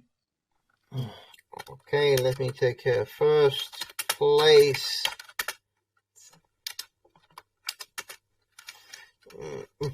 $30 was that you said? Yep. Okay. For fuck's sake, come on. Yes, thank you. Save. Let's say second place. You said also again. Yep. Token. Yep. 0.066. No 6 to you. And second place. $20. Yep. Yep. Okay, save. And the last place is also a token, correct? Yes. Yes, BNB and 0.033. A DGen 10 bag. A DGen what bag? A DGen 10 bag. 10 bag. 10 bag. Yeah, it's $10. That's right, I guess. A DGen 10 bag. Let's do that. Save and publish. So you have 7 minutes, DGens, to go in and subscribe. How you do that? Remember, if you're on mobile phone, if you use a MetaMask or Trust Wallet, whatever in-app browser, you can do that. You can do that. But click on this link. Have you sent your ad? Yes, Willy Wonka. No, you didn't get the duck. Let me go in here and send it right away to you. Nadia, are you here? I need to just be sure if she sent it or not. She wants to speak, so you need to let her speak. Please let her speak. Wait. Okay. Let her speak. There you go, Nadia. You can speak now. I apologize. I didn't see Nadia try to speak. Yes, I am, sir. So, which Nadia, did you send Willy Wonka to that wallet I sent you? Yes, I did. Okay, perfect, superb. Willy, you got your NFT. You need to go to the link I sent you, and use BSC to log in to connect to the dApp, to the link I sent. And then remember, BSC, and then click on subscribe here. So let's take it in steps. Go in and connect first with BSC to the dApp.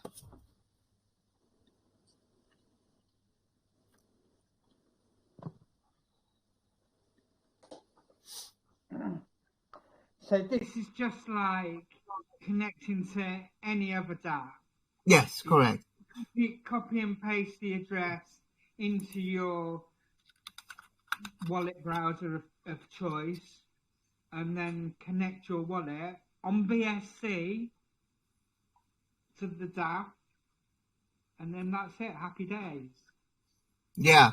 And at the end of the day, if anybody has any trouble you can go and unhide it over for OpenSea, but usually it's not necessary. What you can do is you go to the dApp, connect with BSC with the wallet you got your duck in.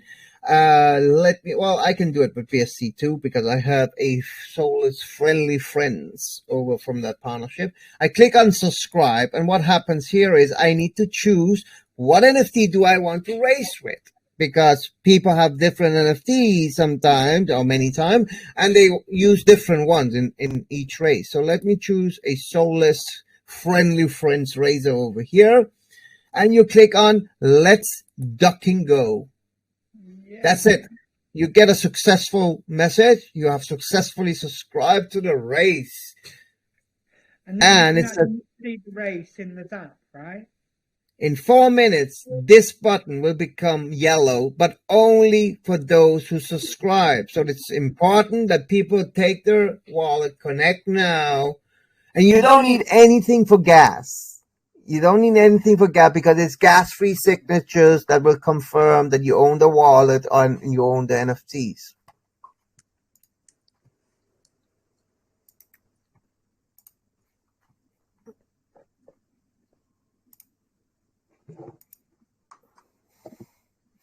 So 8 in now.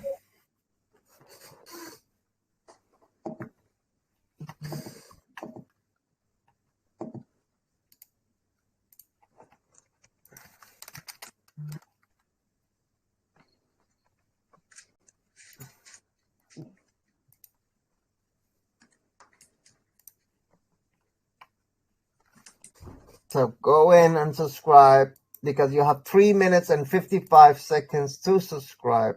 If you're doing it from a mobile device, remember, if you're doing from mobile device and you're using the in-app browsers, you can choose, if it's MetaMask, just choose this. If it's any other wallet, choose the wallet connect down here. So, and then there will be a gas-free signature waiting on you in your wallet after you connect. First you connect, then you come back to the dApp, automatically, but then go back to your wallet. There's a gas-free signature waiting on you. So go and sign that. That's why, for example, right now it says, note, check your wallet for a signature request if this pop-up doesn't close down. That's because I didn't sign it yet, just to show you. Now I will sign it, and it closed down. So remember, if you see that pop-up, it's not closing down, go back to your wallet app and ensure to sign that gas-free signature.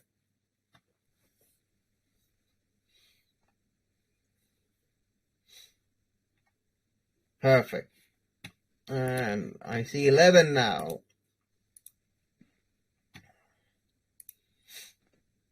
One aspect we are going to have to improve is this participating number here, that it should automatically update. And I have known about it for some time, but I didn't, it wasn't a priority to be, it's just nice to have that it will automatically update instead of having to refresh. But we'll be able to see how many people are in the race when first duck shooting one. Definitely. So 2 minutes left for them to subscribe, or else they will miss it. So ensure that you have tagged whoever is got a solid stock from you. Ms. Nadia, do you have the usernames, or else it will be Jesse's revolver guy? Oh, girl. Just one Your moment helper. and try to. Big Legs is the biggest DJ that I've ever known. If you haven't ever watched the Big Legs show, Google it. Every episode's on YouTube, and then you'll get it.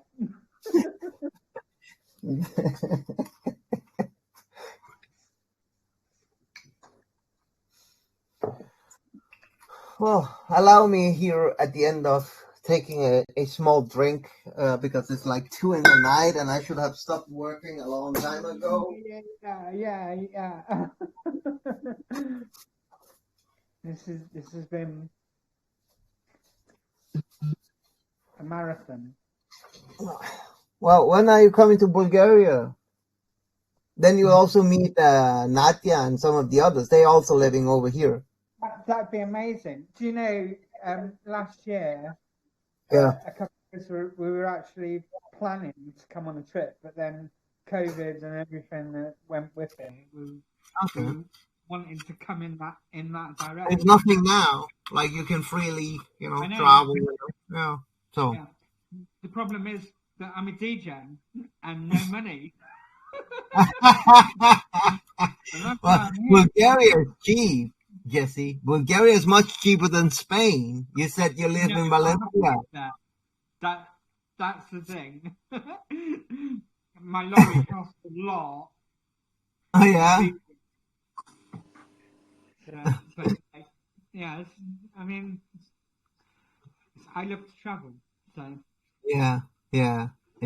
Of So course. timing is out, and now everybody, you can see the subscribe is now a join race instead.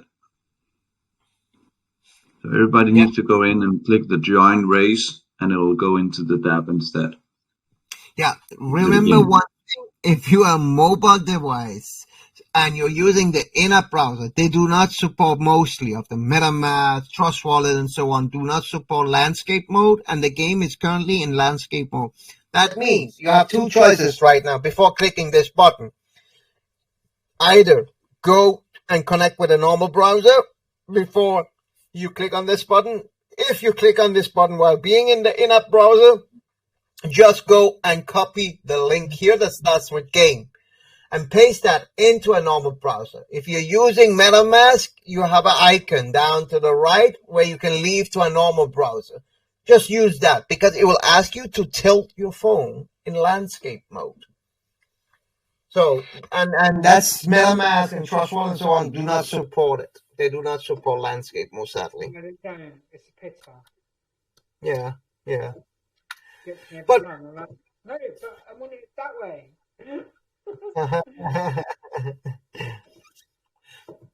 And yeah, click enter a nickname. No, only letters and numbers. No spaces. maximum 12 charts, please, and click enter. I will go first, join the race, even though I'm the creator. I will go and join, have fun with you guys and girls and Degens. Mamacita, click ready. I click ready too there. Now, lovely Nadia, I know you're there and you can speak now. Could you do the commentary for us? I would do it, but every time I speak, my phone shuts the screen share down, and I want this is being recorded, and I want people to be able to see it on the recording. I want people to be able to see the race, not me chatting shit.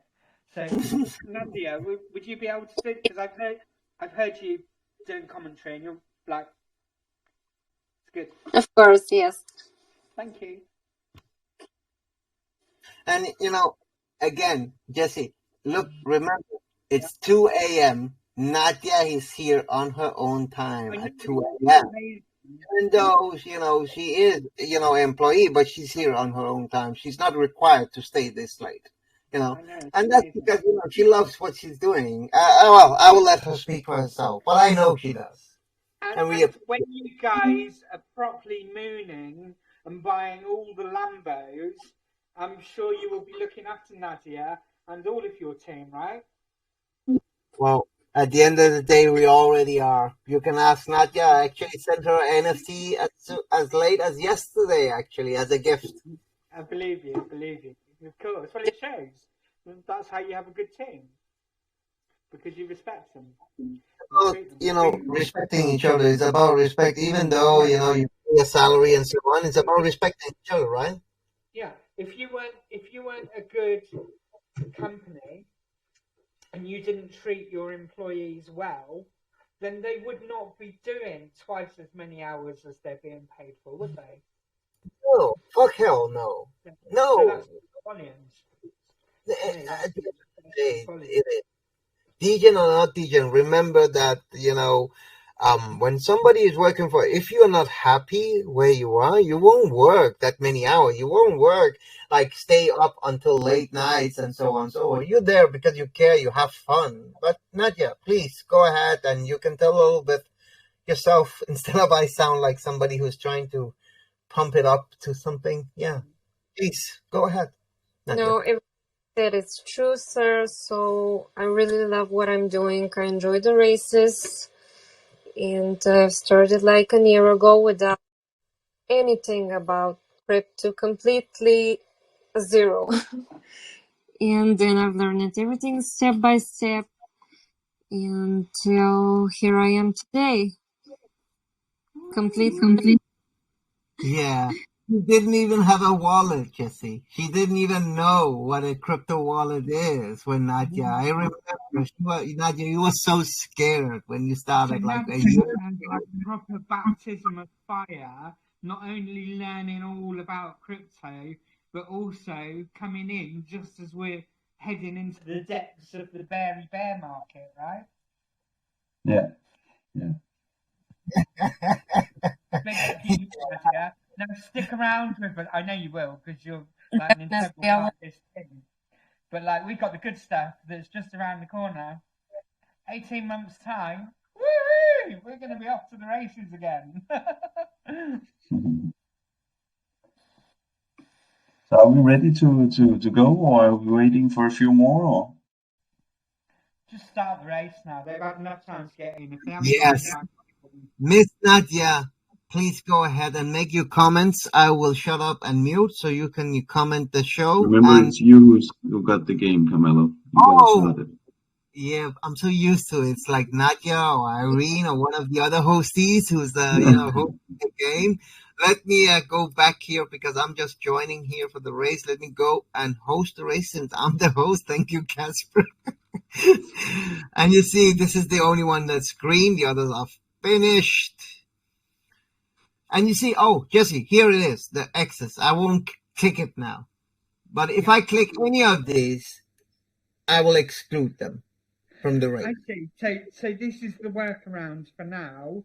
Yeah. You simply, in the chat, you give out your code word, like I have done tonight, And Yeah. anybody that's in the chat has to put up their nickname and that they've got the code word. And if they don't do that and you see them on the screen, then you just kick them out, right? Exactly. Yeah. Exactly. That's Oh, it's just a middle road right now for doing that. So that's yeah. And Casper was right. The password thing is the next step, and then the NFT base, where there's connection base, is actually the last base. So we're going to do it in levels. This is really good. And usually, so as the lounge owner, I would be in control of the lobby, and I would be Exactly.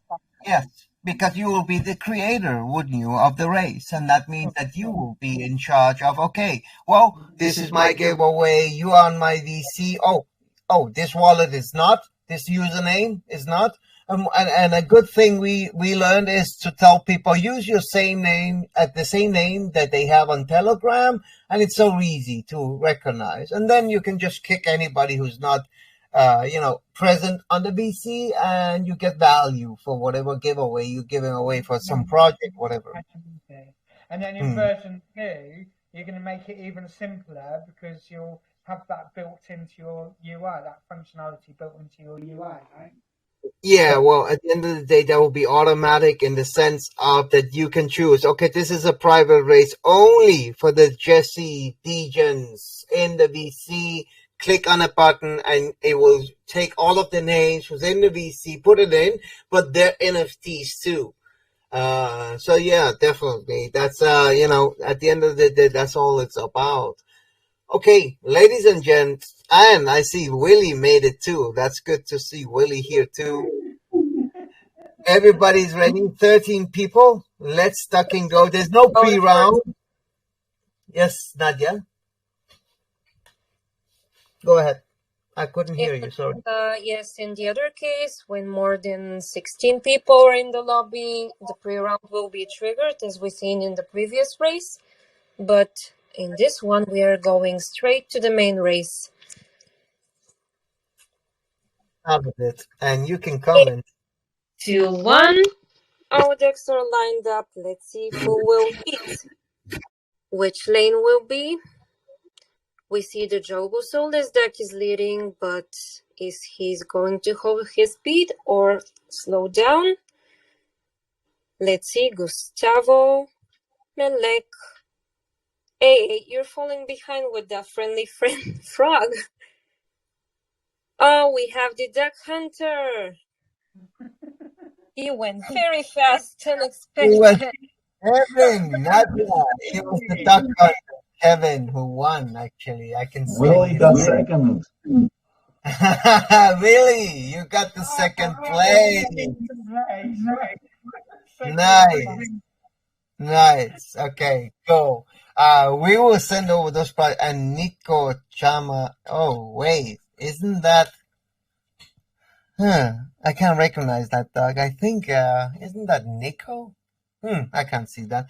Well, let's go over. It doesn't matter. Congratulations. Yeah, you're right, Nadia. You're right. The best part, we can see the wallets are now displayed, so we don't have to ask people. We can just copy them straight from the platform. And it was 0.099, correct? Yes, it is. And 0A9F, 0A9F, correct. Sent over. Come on. Confirm. Perfect. And then I will go copy the next. And then you don't need to use waste time on asking people about the wallet addresses and all that. So 1E0C, 1E0C, that's correct. And that's 0.066. Send over now. Going now. And the last one. And congratulations, Willie, with the 0.066 for just listening to our bullshit while we were talking. Not bad. Yes, Nicholas, the third place is rewarded. with a Degen $10 in BNB. That's really, And that's the really cool. thing. Our hero holders, many of them have actually made several X's on their initial mint price just by winning prizes in all the races, by participating in all the AMAs and giveaways from our lounge partners. It's an amazing way to just have a passive way of both being exposed to good projects because we have so many good projects in our lounge partners, but also on the same time having those small extra bags coming in. That's really, really, really cool. Right, guys. I know you've been around for absolutely ages, but anybody that's still here, I think is really interested. So if you have any questions for the Proto dudes and dudette,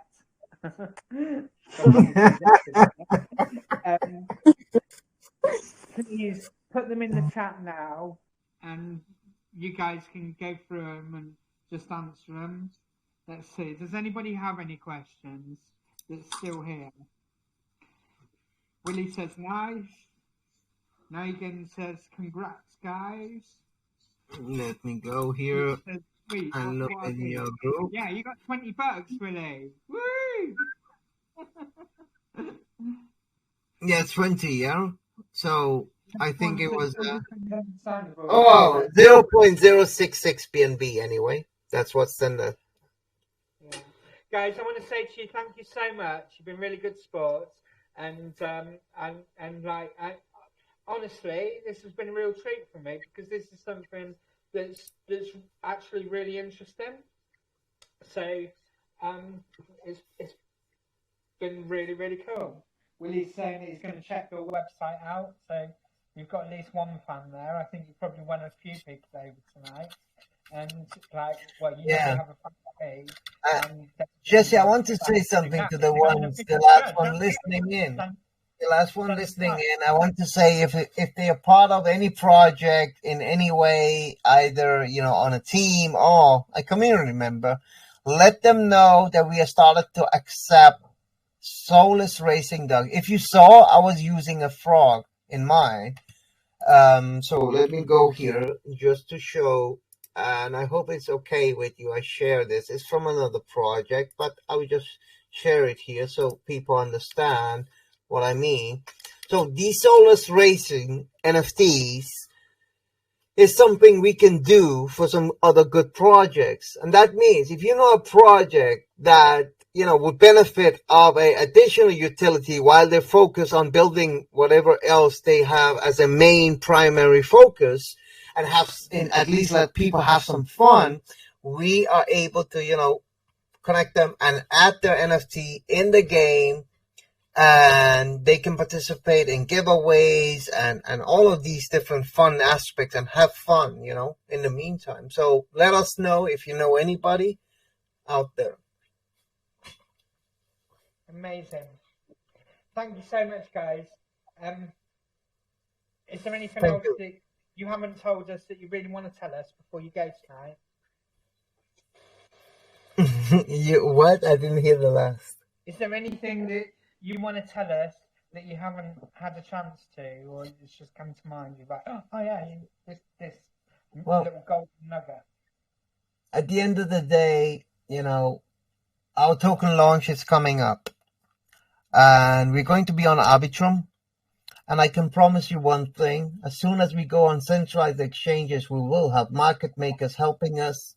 I have another meeting on Monday with somebody who stands for a shit ton of the percent going on of the market making for some of the biggest.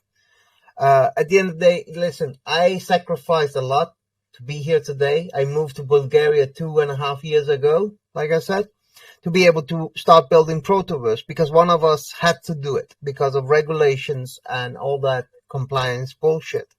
But, it's a necessary evil. That means I had to move away from my family, and all of this has to be well worth it. So this launch and everything that's going to happen is not going to be something we take lightly on. That's why we chose the hard way instead of just cutting any corners and so on to ensure that. We got some really good friends in the meanwhile.